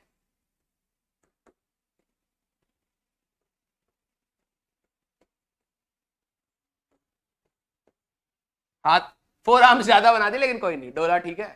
हाँ, डोला ठीक होना चाहिए, हाथ चाहे जैसा भी हो, डोला चमकना चाहिए, ठीक है। और टंगा भले ही पतली हो, क्लासिक खेलने गया बंदा, ठीक है, ठीक है। अब जरा समझना, एब्स तो पता ही होंगे ना, ये अब रियलिस्टिक एग्जांपल हमें लेने पड़ेंगे। भाई देखो, एब्स हमेशा पेयर में आते हैं, ठीक है, 1 2 3 4 5 6 7 8 ऐसे, ठीक है। मेरा एक दोस्त था, वो कह रहा उसको पता तो है नहीं कि पेयर में आते हैं, एक्सरसाइज करोगे तो 1 और 2 साथ में आएंगे। मेरा दोस्त कह रहा भाई आज एब्स की एक्सरसाइज में 1 महीने से मार रहा हूं, एक ऐब आ गया एक ऐब, मतलब उस बंदे का सिर्फ यहाँ पे ऐसा फपोला टाइप या फोड़ा टाइप हो गया। मैंने कहा भाई चेक कर ले, कह रहा है, मैंने कहा इस साइड ही आया, कह रहा हाँ एक साइड का एक आ गया, उसको लगता है ऐसे ऐसे करके आते। मैंने कहा भाई चेक करवा ले, कहीं गांठ वांठ बंद गई हो, ठीक है। मतलब अगर मैं कह रहा हूं कि भाई मेरे एक फर्स्ट एब्स आ गए, तो मतलब मेरे 2 बिस्किट आ गए, 2 बिस्किट आ गए, सिंपल सी बात, ठीक है। हाँ, 2 बिस्किट हमारे पास आ गए, इससे छोटा एब्स नहीं आ सकता भैया। हाँ, इससे छोटा एब्स नहीं कि कहें कि हमारा एक ऐप आया अभी एक कल आ रहा, ऐसा नहीं होता, ठीक है। तो सिंपल सा आपको एग्जांपल मैं दे रहा हूं कि इलेक्ट्रॉन से जब छोटा चार्ज नहीं है, इलेक्ट्रॉन से छोटा चार्ज नहीं है, तो किसी भी बॉडी को जब आप दोगे, या तो 1 इलेक्ट्रॉन दोगे, या तो 2 दोगे, या तो 3 दोगे, कोई कहे हम 2.5 दे देंगे, मारोगे ना कंटा कि भैया इलेक्ट्रॉन से छोटा है ही नहीं। अब मान लो आपके घर पे रेड पड़ गई, ठीक है, रेड पड़ गई, उन्होंने पूछा आपके घर पे कितने रुपए हैं, आप कह रहे हो 100.5 रुपए, तो उसी समय दबोच के ले जाएगा तेरे को, कि तेरे को यही नहीं पता है चोरी तो अलग है, उसका केस अलग लगाएंगे, तूने चोरी की या नहीं की, लेकिन तेरे को ये नहीं पता है 1 रुपए से छोटा मार्केट में चल नहीं रहा, तू धांधलेबाजी और कर रहा है, 50 पैसे की मार्केटिंग कर रहा है। भाई 101 हो सकता है या 100 हो सकता है, इसके बीच का मलबा अब नहीं है ना। वैसे ही इलेक्ट्रॉन से छोटा चार्ज आप दे नहीं सकते, तो अगर दे नहीं सकते तो इलेक्ट्रॉन या तो 2 दोगे, या तो 3 दोगे, या तो 4 दोगे, या तो 5 दोगे, इंटीग्रल मल्टीपल में ही आप इलेक्ट्रॉन को मतलब दे सकते हो एक बॉडी पे। Ne, समझे हम क्या बताना चाह रहे हैं, ऐसा नहीं कि 1.5 इलेक्ट्रॉन दे दिए आधा इलेक्ट्रॉन बाद में, पैसा लाइए पहले, पिछला वाला हिसाब क्लियर करिए, ठीक है। Ne इलेक्ट्रॉन्स अगर आपने इसमें ऐड कर दिए, इस बॉडी को दे दिए, तो ये बॉडी नेगेटिव चार्ज हो जाएगी, नेगेटिव चार्ज हो जाएगी। और अगर मैं आपको इस बॉडी का चार्ज पूछूं तो कितना होगा, वो जो चार्ज होगा that will B -n times E, क्योंकि एक इलेक्ट्रॉन चार्ज देगा -1.6 इंटू 10 की पावर -19, 2 इलेक्ट्रॉन दिए होंगे तो 2 गुने हो जाएंगे, 3 दूंगा 3 गुने, 4 दूंगा 4 गुने, ऐसे। अगर मैं इस बॉडी से Ne इलेक्ट्रॉन्स रिमूव कर देता हूं, रिमूव, तो ये बॉडी हमारे पास पॉजिटिव चार्ज बन जाएगी। अब ऐसा नहीं है कि इसके पास इलेक्ट्रॉन नहीं है, नहीं भैया इसके पास इलेक्ट्रॉन है अभी भी, लेकिन पॉजिटिव ज्यादा हो जाएंगे, तो इस बॉडी पे जो चार्ज होगा दैट विल बी +Ne।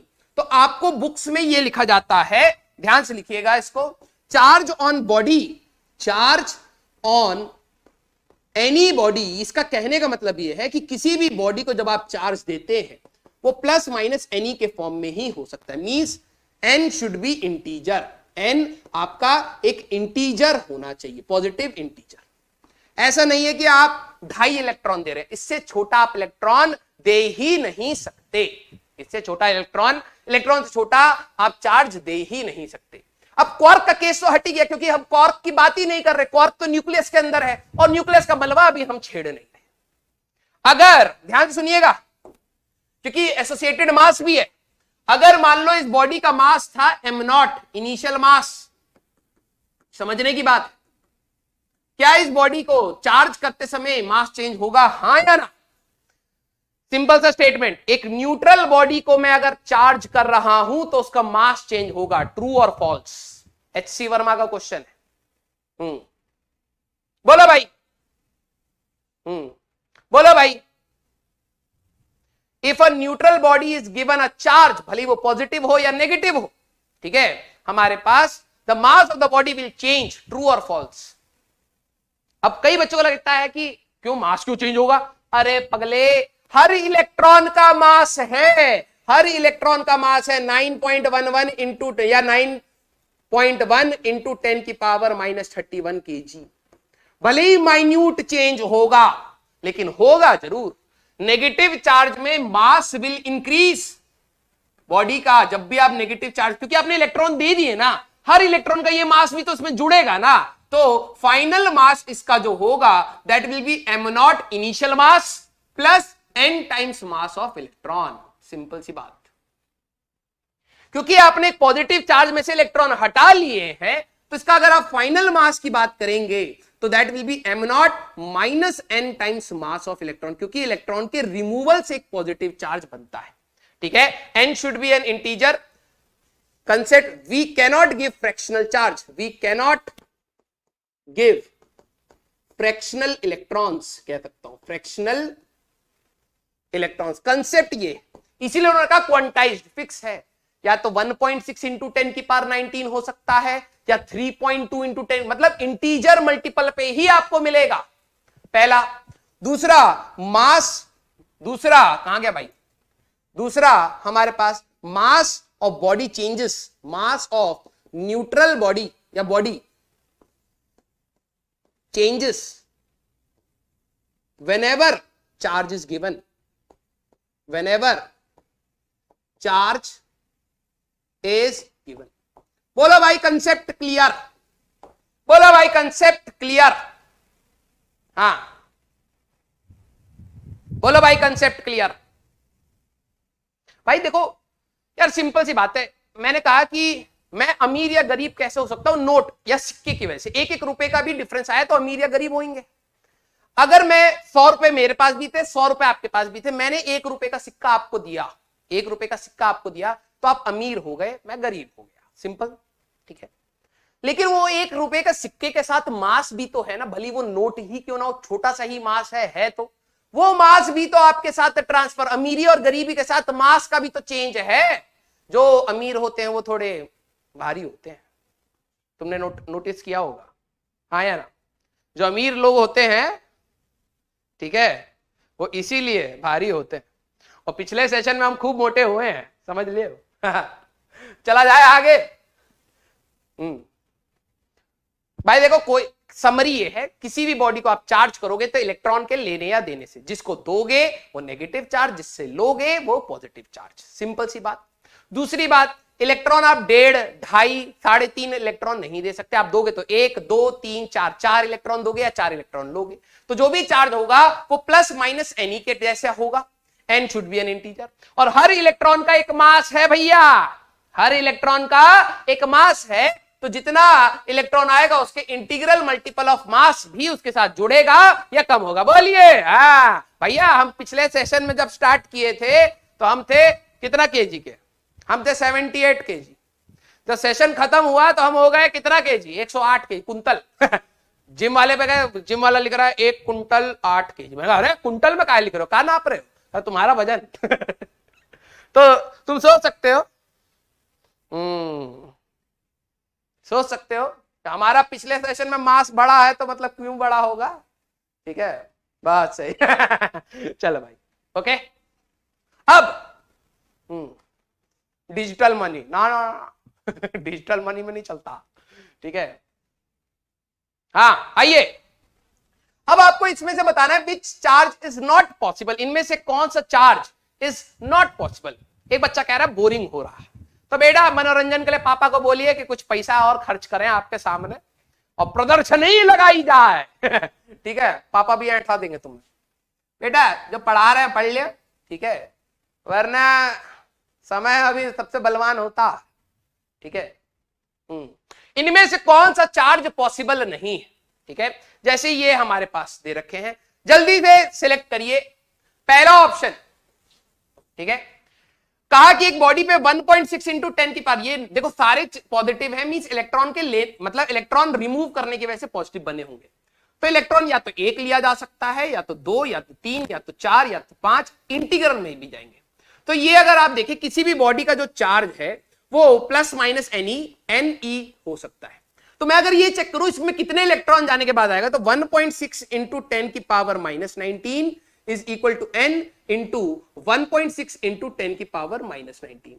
तो अगर आप देखेंगे n की value 1 means remove 1 electron to get this charge, remove 1 electron. और ये तो पॉसिबल है, आप एक इलेक्ट्रॉन हटा सकते हैं, तो ये तो पॉसिबल है, ठीक है, दिस इज पॉसिबल। इसका जरा चेक करा जाए बी ऑप्शन का, तो 1.6 इंटू 10 की power -8 equal to n into e. मैं क्या कर रहा हूं, मैं ये देख रहा हूं कितने इलेक्ट्रॉन निकालने के बाद ये चार्ज आएगा, ठीक है। तो 1.6 इंटू 10 की पावर -19, ठीक है। इस साइड ले जाओगे तो ये आ जाएगा हमारे पास 10 इक्वल टू n, है ना, हमारे पास 10 इक्वल टू ये 9 और ऊपर, तो 10 इलेक्ट्रॉन्स, तो ये भी पॉसिबल है भाई, ठीक है।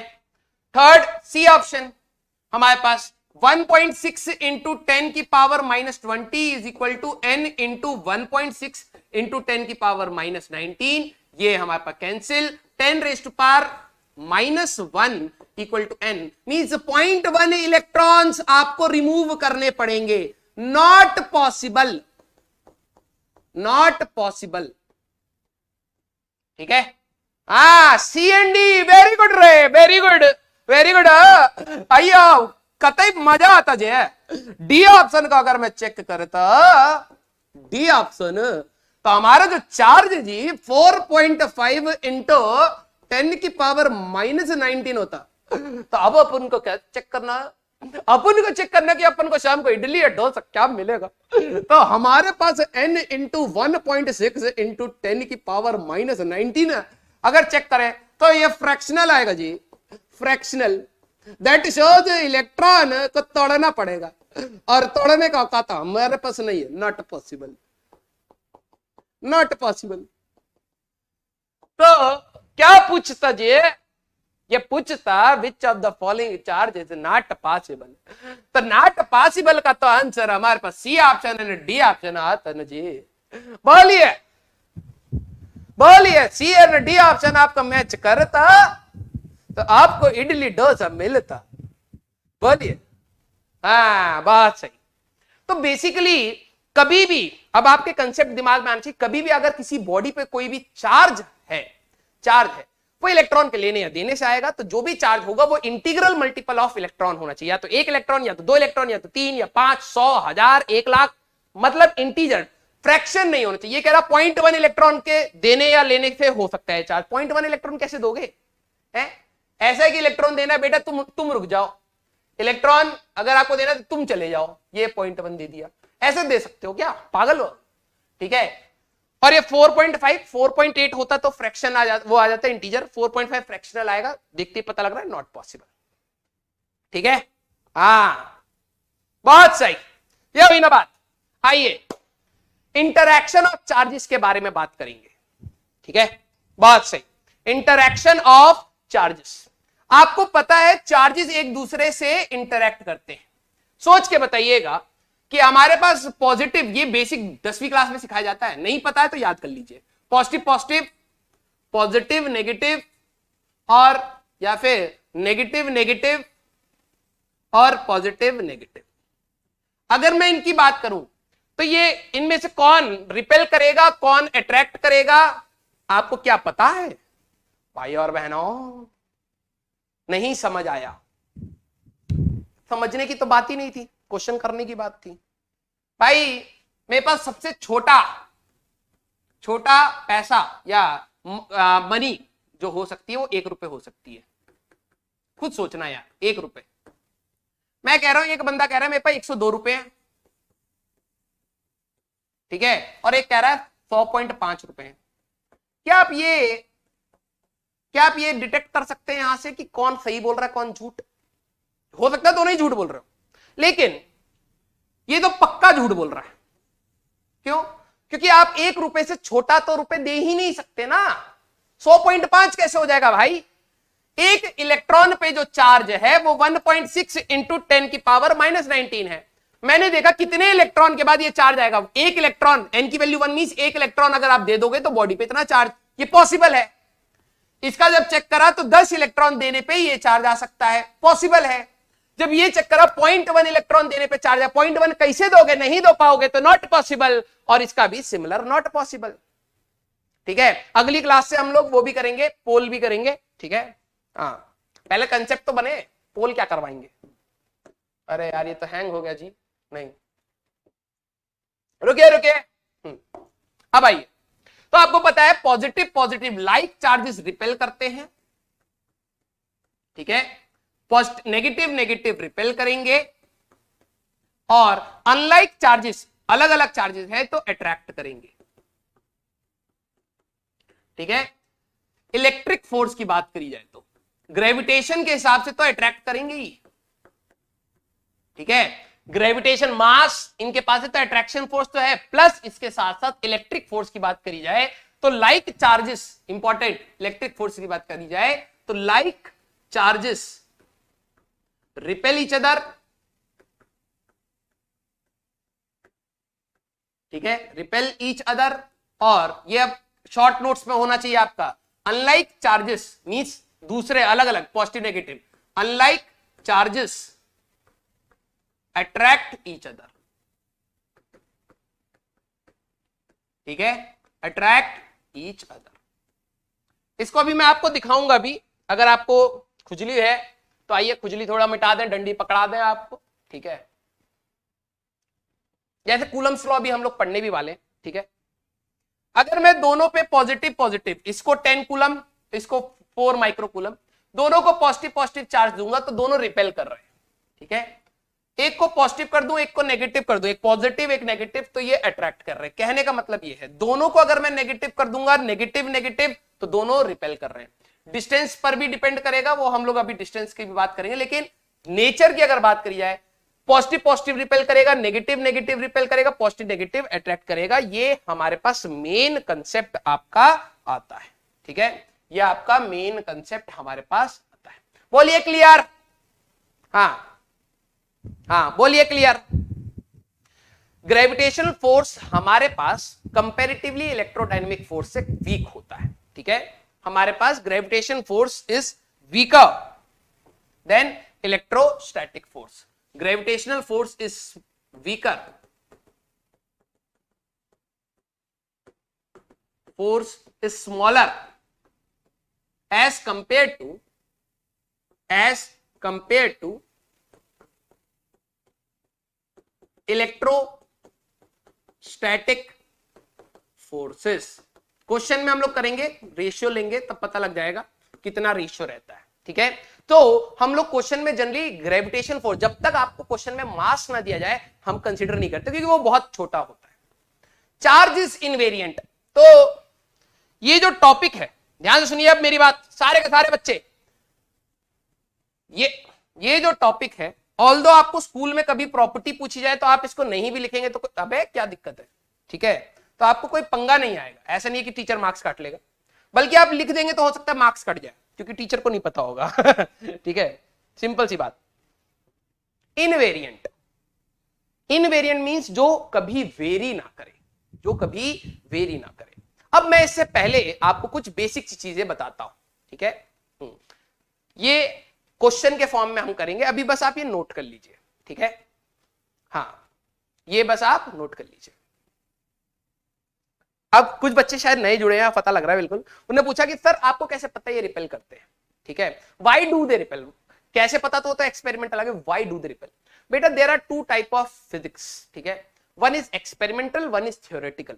शायद आपने नाम भी सुना होगा। जैसे न्यूटन्स का कुछ चीजें होती हैं जो एक्सपेरिमेंट आपको पहले दिखती हैं, फिर आप उसके पीछे की रिसर्च या थ्योरी या करते हो। जैसे इलेक्ट्रोडायनेमिक्स, आपको पता होगा एक कॉइल के अंदर से एक मैग्नेट गिरने की वजह से करंट बना था।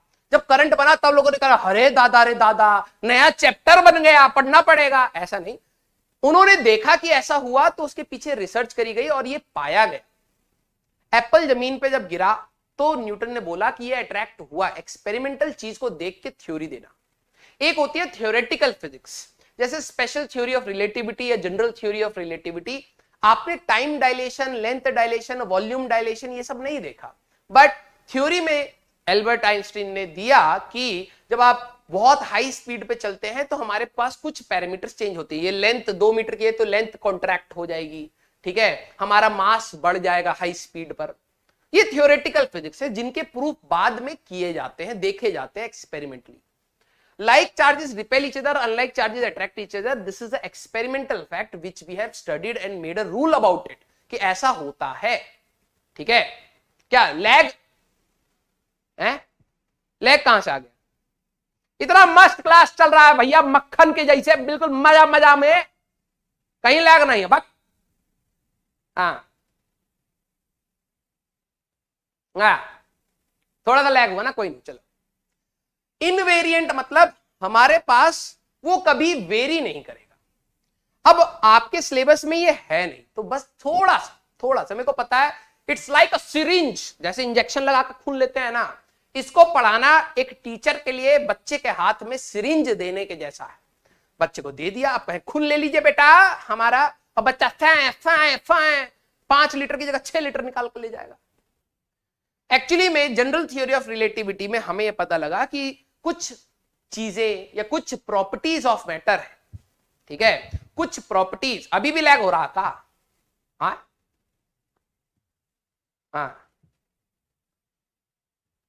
नहीं हो रहा, चलिए धीरे, हम अब स्क्रीन पे ध्यान देख के बताएंगे कि कुछ प्रॉपर्टीज होती हैं जो स्पीड से चेंज होती है। मतलब अगर हम 10 केजी के हैं, आप हमको बहुत तेजी से फेंकेंगे तो हम भारी हो जाएंगे। सर ऐसा कैसे होता है? ऐसा होता है, ठीक है, कैसे होता है वो तो हमको भी नहीं पता, होता है।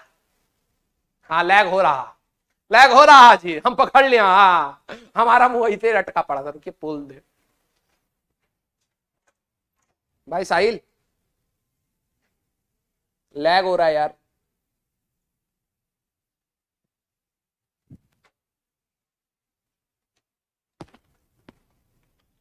लैग हो रहा है।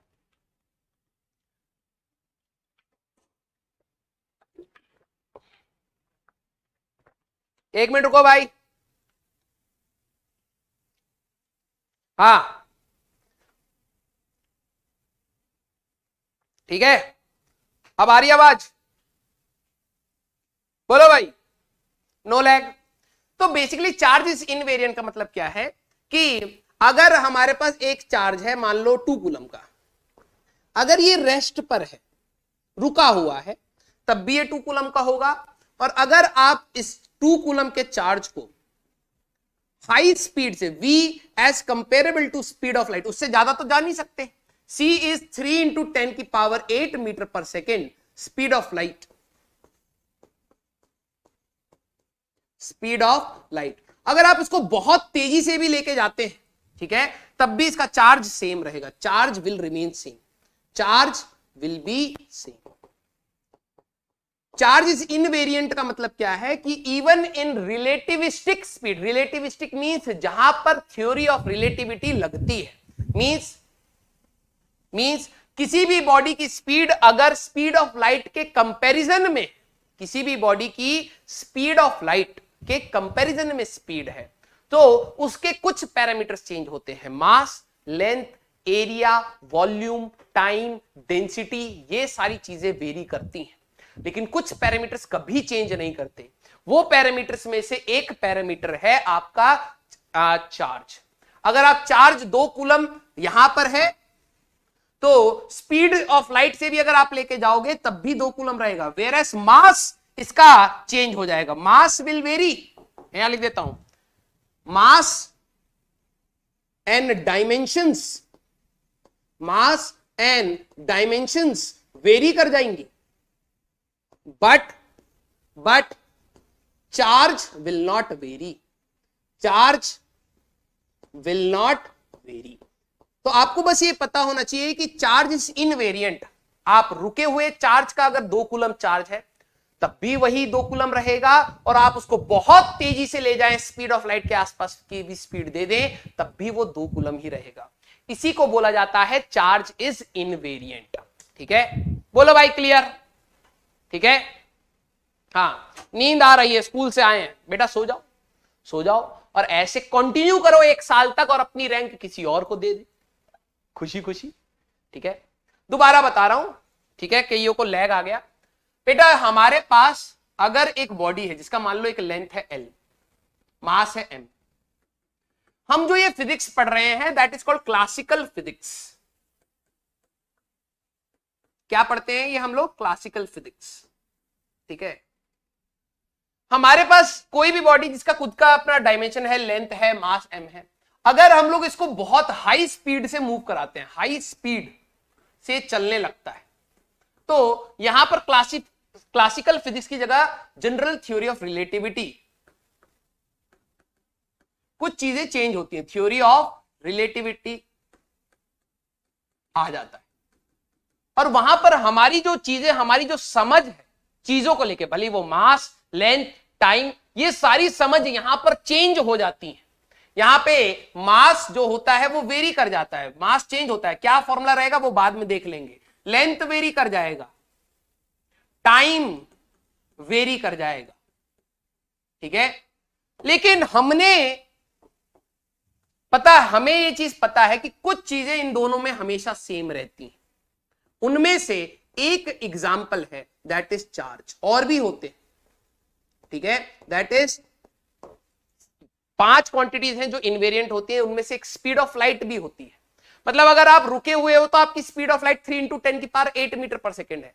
अगर आप खुद 3 × 10⁸ मीटर पर सेकेंड से चल रहे हो तो आपको लाइट की स्पीड तब भी वही दिखेगी। तब आप ये नहीं कि सर लाइट और हम सीधे सीधे जा रहे हैं तो लाइट रुका हुआ दिखेगा, ऐसा नहीं चलता है। वहां पर बहुत सारी चीजें होती हैं विच आर इनवेरिएंट, इनको कहते हैं जो चेंज नहीं होती हैं, दोज आर कॉल्ड इनवेरिएंट। तो charge is invariant, charge is invariant. बोलो कोई पंगा? हाँ बोलो भाई, कोई पंगा? कुछ रिलेशंस भी हैं, जैसे b² - c² e², कुछ ऐसे करके हमें पढ़ाया जाता था, ठीक है। और ये हमें कब पढ़ाया जाता था? आई थिंक फाइनल ईयर में हमें बताया जाता था ये सारी चीजें कि कौन कौन से पैरामीटर्स इनवेरिएंट हैं इलेक्ट्रोमैग्नेटिक थ्योरी में और क्यों होते हैं, उनका एक प्रूफ भी होता है, ठीक है। अब तुम्हें पता भाई, इंजीनियर मार्क्स लाने से मतलब था उस समय तो, ठीक है।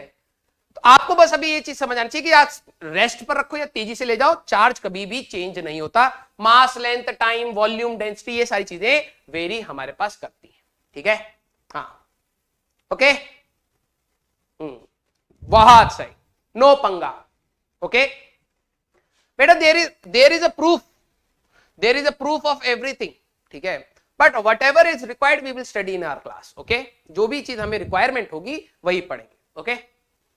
अब प्रॉपर्टीज ऑफ चार्ज में ये भी आपको याद रखना है, अगर चार्ज रुका हुआ है तो सिर्फ इलेक्ट्रिक फील्ड, ये आने वाला उसमें है, ऑल्दो नहीं भी पढ़ोगे तो कोई पंगा नहीं, लेकिन फिर भी अगर चार्जेस रेस्ट में, जो हमारा इलेक्ट्रोस्टैटिक्स जिसमें हम लोग डील करने वाले हैं, इलेक्ट्रोस्टैट्स, चार्जेस एट रेस्ट, अगर पॉजिटिव चार्ज है या नेगेटिव चार्ज, कोई भी अगर चार्ज रुका हुआ है तो उसके साथ सिर्फ एक इलेक्ट्रिक फील्ड होती है, वो अभी हम लोग देखेंगे भी।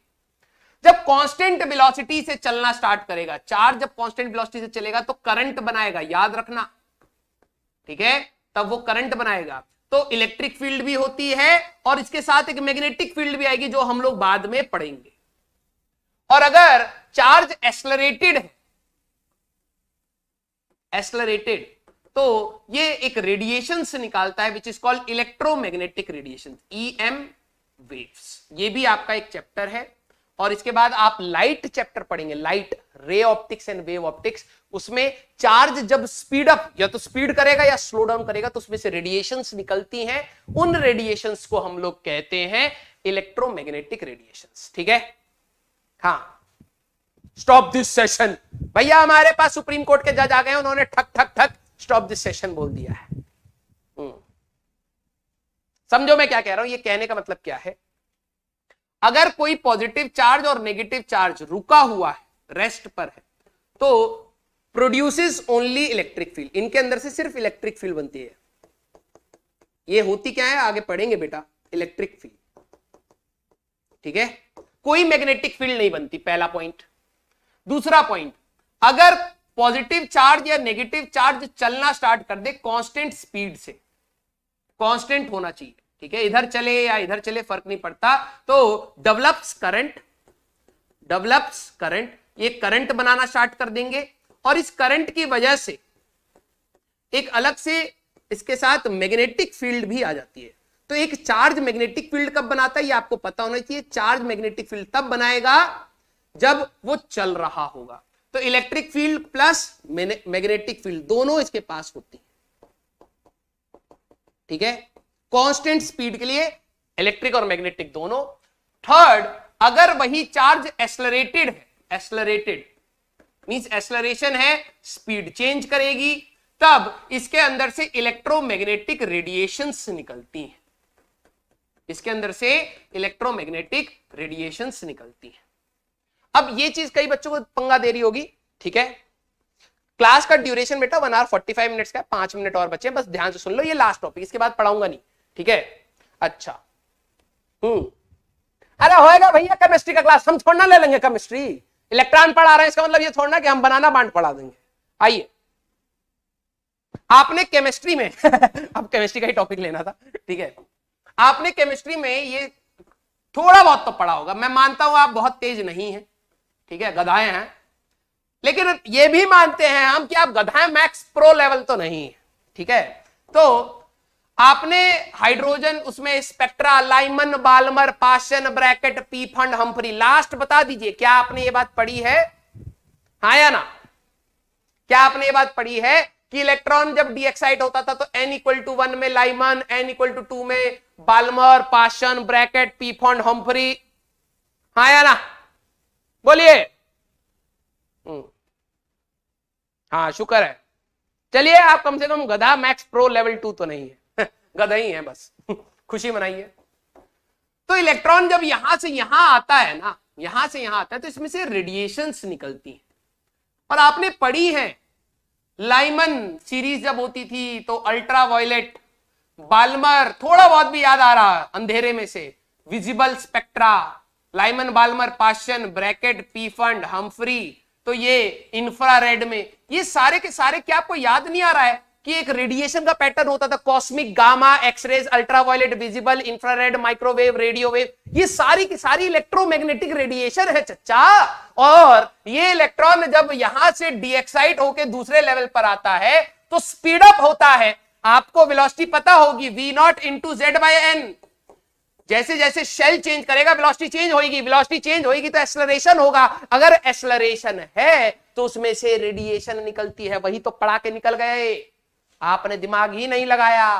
तो वही तो हम बता रहे हैं, जब स्पीड चेंज होती है तो उसमें से रेडिएशन निकलता है, उनको हम लोग इलेक्ट्रोमैग्नेटिक रेडिएशन कहते हैं, बस यही तो लिखा, थोड़ा सा निन्नू पिन्नू सा बात है, जबरदस्ती खींच पड़ा है, सिंपल, ठीक है। तो आज आपको शॉर्ट नोट्स अपने कंप्लीट करने हैं, हमने प्रॉपर्टीज पढ़ ली है, कैसे चार्ज को बनाना है, फ्रिक्शन, इंडक्शन, कंडक्शन, ये हम लोग नेक्स्ट क्लास में करेंगे, और फिर मैं आपको होमवर्क दूंगा। आज की क्लास नो होमवर्क, आज की क्लास नो होमवर्क, ओके। बोलो भाई बल्ले बल्ले, अंडर पंडस इन द चैट, बोलो बल्ले बल्ले अगर आपको आज समझ आ गया, ठीक है। देखो भाई, मैं ये नहीं कह रहा अब आपको पूरा घर जाके एटॉमिक स्ट्रक्चर पढ़ रहे हैं, ऐसा नहीं, थोड़ा बहुत पता है ना। हाँ, होता था फॉर्मूला v=v0 इंटू z/n, मींस हर शेल की स्पीड अलग है, जब वो चेंज करेगा तो स्पीड चेंज होगी, स्पीड चेंज हुआ तभी तो रेडिएशन निकली चच्चा, बस इतना समझ लियो, आगे बढ़ लियो, बल्ले बल्ले बहुत सही, बहुत सही भाई, बहुत सही, ठीक है। स्टोरी का टाइम तो नहीं बचा है, लेकिन कल हम आपको जरूर स्टोरी बताएंगे।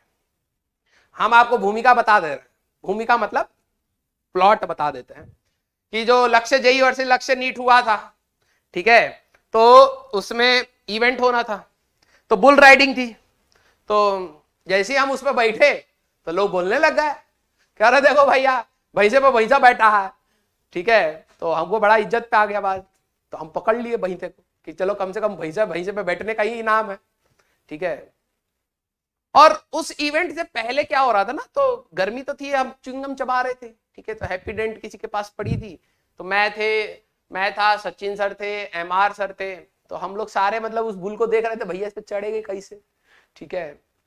तो हैप्पीडेंट खा रहे हैं और वो कर रहे हैं, तो हमारी जब बारी आई, अब ध्यान से देखना उस वीडियो में क्या है, जब वो वीडियो में बुल गोल घूम के रुकता है, जब मैं गिरता हूं तो सभी टीचर्स का रिएक्शन देख रहा हूं, और ऐसे करके फिर कट जाता है वीडियो, क्योंकि हुआ क्या था ना, हम तो बैठ गए थे और हमारे अंदर था भैया लक्ष्य जय जीतेगा, जीतेगा भाई जीतेगा, लक्ष्य जय जीतेगा, तो अंदर खून में बहुत गर्मी था, हम तो बैठ गए चिपक के बड़े वाले सांड पे, ठीक है, सब हंस रहे हैं। अब हमें क्या पता था हम इतना ऐसे दिख रहे हैं, हमको तो लगा चलो ठीक है, हम बैठे रहे, वो गोल गोल घुमा और उसको दिखाया बहुत छोटा, बहुत बेइज्जत हुआ है, बहुत बेइज्जत हुआ है। वो छोटी देर के लिए दिखा, हम काफी देर तक बैठे रहे उस पर, ठीक है, क्योंकि अब वो वीडियो छोटा कर दिए तो हमारा इज्जत वहीं पे कम हो गया। अरे टाइम का इवेंट है तो टाइम तो बढ़ा के दिखाइए, थोड़ा सा 5-6 राउंड रिपीट में लगा देंगे तो बच्चा तो ये बोलेगा ना कि चले हार गए लेकिन राजवंश सर बैठे तो कम से कम 2 मिनट है, उसका टाइम कम कर दिए, इज्जत वहीं आधा मटमैली हो गई हमारी। और फिर हुआ क्या, हम काफी देर तक डटे रहे, लेकिन जब वो रोक, अब क्या हुआ कि वो कई बार हमें गिराने की कोशिश किया तो हम बार बार रोक ले रहे थे, तो उसका ईगो हर्ट हो गया जो चला रहा था वो टुकटुकी से। तो जब उसने गिराया ना तो वो सांड का मुंह ऐसा नहीं था, जैसे सांड था तो सांड का मुंह ऐसा नहीं था, सांड का मुंह टेढ़ा था। तो जब हम गिरे तो हम सांड के मुंह से फड़क से ऐसे लगे, तो आधे उसमें 2 गुट बन गए, उसमें 2 गुट बन गए, एक गुट बन गया टीचरों का, एक गुट बन गया वहां के मैनेजमेंट का। उनको लगा सांड तोड़ दिया ये हमारा, अब उन्होंने ध्यान नहीं दिया तो सांड का मुंह पहले से ही टेढ़ा था, तो हमारा मुंह लगा तो वो अरे भैया हमारा सांड का मुंह तोड़ दिया, पैसा दीजिए। अलग सर से पैसा मांगने लग गए वो सब, दबोच लिया अलग सर पर, भैया हमारा सांड, ये आपका सांड हमारा सांड तोड़ दिया, ठीक है। और हमारे टीचर हमें देख रहे हैं, हमारे नाक से खून आ रहा है, मुंह से खून आ, ये वाला ना ऐसे हनुमान जी की टाइप आगे निकल गया था हमारा, ठीक है, ऐसा हो गया और सुन हो गया था। मेरे को लगा कि, और क्या हुआ कि जैसे वो सांड में लगा तो खून तो सांड के मुंह पे लगा। मैंने कहा भाई मैंने तो लोहे में से खून निकाल दिया, बड़ा तगड़ा हूं मैं, है। और जब वो सुन हो गया, मैंने कहा सुन क्यों हो गया, जब फोटो जब कैमरे में दिखाया तो भाई साहब ऐसा मुंह हो रहा बिल्कुल, ठीक है, नाक इतनी मोटी सी हो गई, यहां तक पहुंच गई थी मेरी नाक, ऐसे निकल के ऐसे, आंखें ऐसे हो गई, नाक के 2 छेद इतने बड़े बड़े और होठ ऐसे बड़े से आ गए थे ऐसे। मैंने कहा भाई ये तो थोबड़ा ही बिगड़ गया हमारा, ये सांड का खून नहीं है, ये तो हमारा खून है, बड़ा बड़ा हुआ। और मजे की बात, होठ इतने मोटे मोटे हो गए, ठीक है, खूनम खून हो गया। अब क्या हुआ कि मैं बैठ गया तो ऋषभ सर ने मेरी नाक पकड़ ली क्योंकि नाक में चोट आ गई थी।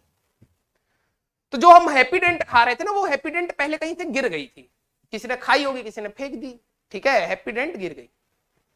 अब टेंशन में मैंने देखा यार ये 2 सफेद सफेद से ना ऐसे कुछ पड़े हैं।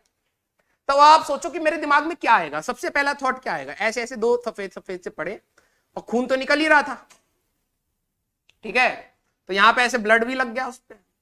तो मेरे दिमाग में सबसे पहला थॉट क्या आएगा, बताओ भाई, बताओ जरा देखे कौन गैस मारेगा। हाँ एक ने पकड़ लिया, दांत। अब वो था तो हैप्पीडेंट, ठीक है भाई, मैंने को मेरे 2 दांत, मैं तो बोल तो पाई नहीं रहा था, मेरे को लगा मेरे आगे के 2 दांत टूट गए, ठीक है। अब सारे लोग परेशान कि भाई राजवंत के 2 दांत गए आगे के। फिर थोड़ा तो देखा तो 2 और हैप्पीडेंट निकले, करे नीचे के भी 2 गए, ठीक है, 4 हैप्पीडेंट मिले, किसी ने 2 पैकेट फाड़ के फेंक दिए होंगे, ठीक है। तो सचिन सर ने थैली में वो 4 हैप्पीडेंट रख ली खून के साथ कि लगवा देंगे बाद में, ठीक है। अब हम डॉक्टर के पास गए, सारे के सारे इकट्ठे हो गए, इवेंट रोकना पड़ा। तभी तो बाद में एमआर सर चढ़ी नहीं उस पे, क्योंकि देखा तो भैया तो बड़ा खूनखार मामला है, लग जाएगी चोट। तो डॉक्टर के पास गए तो अब भाई देखो फिजिक्स वाला के सारे टीचर एक से बढ़कर एक है। मैं तो जाके लेट गया, मैंने कहा, और मैं कह रहा हूँ भैया हमारा ठीक कर दो, हमारी थर्सडे क्लास है, ठीक है। वो कह रहे भैया पहले चुप रहे हो तुम, ठीक है। फिर इतना सारा खून वून साफ करा तो सचिन सर पीछे से आया कि सर इनके ना 4 दांत और लगाने हैं। ये नहीं बोला टूट गए, कह रहे 4 दांत और लगाने हैं। डॉक्टर कह रहा है यार दांत टूट गए। तो उसने सचिन सर को तो वो थैली पकड़ ली और सचिन सर को भेज दिया। तो वो देख रहे कि दांत उसने उठाया तो कह रहे दांत तो सारे, 4 दांत कहां से लेके आया है इंसान। तो बुलाया कि भाई इधर आओ, क्या लेके आए हो ये है। तो उन्होंने कहा कि ये तो हमें वहीं पे गिरे पड़े मिले जहां सर मिले। बाद में पता लगा डॉक्टर ने कहा भैया ये दांतों से चबाने वाली च्युइंगम है, इसको थोड़ा ना दांत में लगा दूंगा, हैप्पीडेंट है ये, ठीक है। हाँ फिर भाई साहब डॉक्टर ने भगाया उनका कि भाई हट, हैप्पीडेंट लगवा रहा है दांत में। ठीक है। तो फिर मेरे को भी थोड़ी जान में जान आई, क्योंकि मेरे को तो फील ही नहीं हो रहा था कि दांत है भी या नहीं, ठीक है। जीभ भी फूल गई, ठीक है। फिर हुआ क्या, फिर बाद में डॉक्टर ने सब कुछ इलाज कर दिया, फिर बस। लेकिन फिर जब हम घर पे बताया, हमने ये नहीं बताया नाक कट गई हमारी। हमने कहा पापा नाक टूटी है। पापा कह रहे ये हुई ना बात, हरियाणा का लौंडा, नाक नहीं कटने देंगे, नाक भले ही टूट जाए। ठीक है, तो ये थी वो कहानी हमारी उस दिन की। फिर हमने थोड़ा सा वो करा, अभी नाक में मेरा फ्रैक्चर है इसलिए मैं ज्यादा तेज बोल नहीं पा रहा हूँ। ठीक है, नाक में फ्रैक्चर है अभी, ओके, और ब्लीडिंग बहुत ज्यादा थी। अरे फेक स्टोरी नहीं है, रियल स्टोरी है, पूछ लेना किसी भी सर से। ठीक है, थोड़ा बहुत इधर उधर का मसाला लगा दिए तो फेक थोड़ा ना हो गया। तुम्हें अगर विश्वास नहीं होता जाके उस वीडियो में देखिएगा और रिएक्शन देखिएगा टीचर्स का, पता लग जाएगा। ठीक है, हाँ, तो हम चलते हैं, हमने आपका आज थोड़ा सा मनोरंजन भी कर दिया है। ओके, और जीते हम ही थे, जीते हम ही थे। लक्ष्य जय जिंदाबाद। देखा, खून बहा दे बेटा, खून की आहुति दी है, ढंग से पढ़ लेना। हाँ, पूरा मतलब ये देख ले भाई, तिलक लगा के भेज रहा हूं तुम्हें। ठीक है, हाँ, नाक से निकला हुआ खून के तिलक है, ढंग से पढ़ लेना बेटा, पूरे साल खून की आहुति दे चुका हूं मैं तुम्हारे लिए।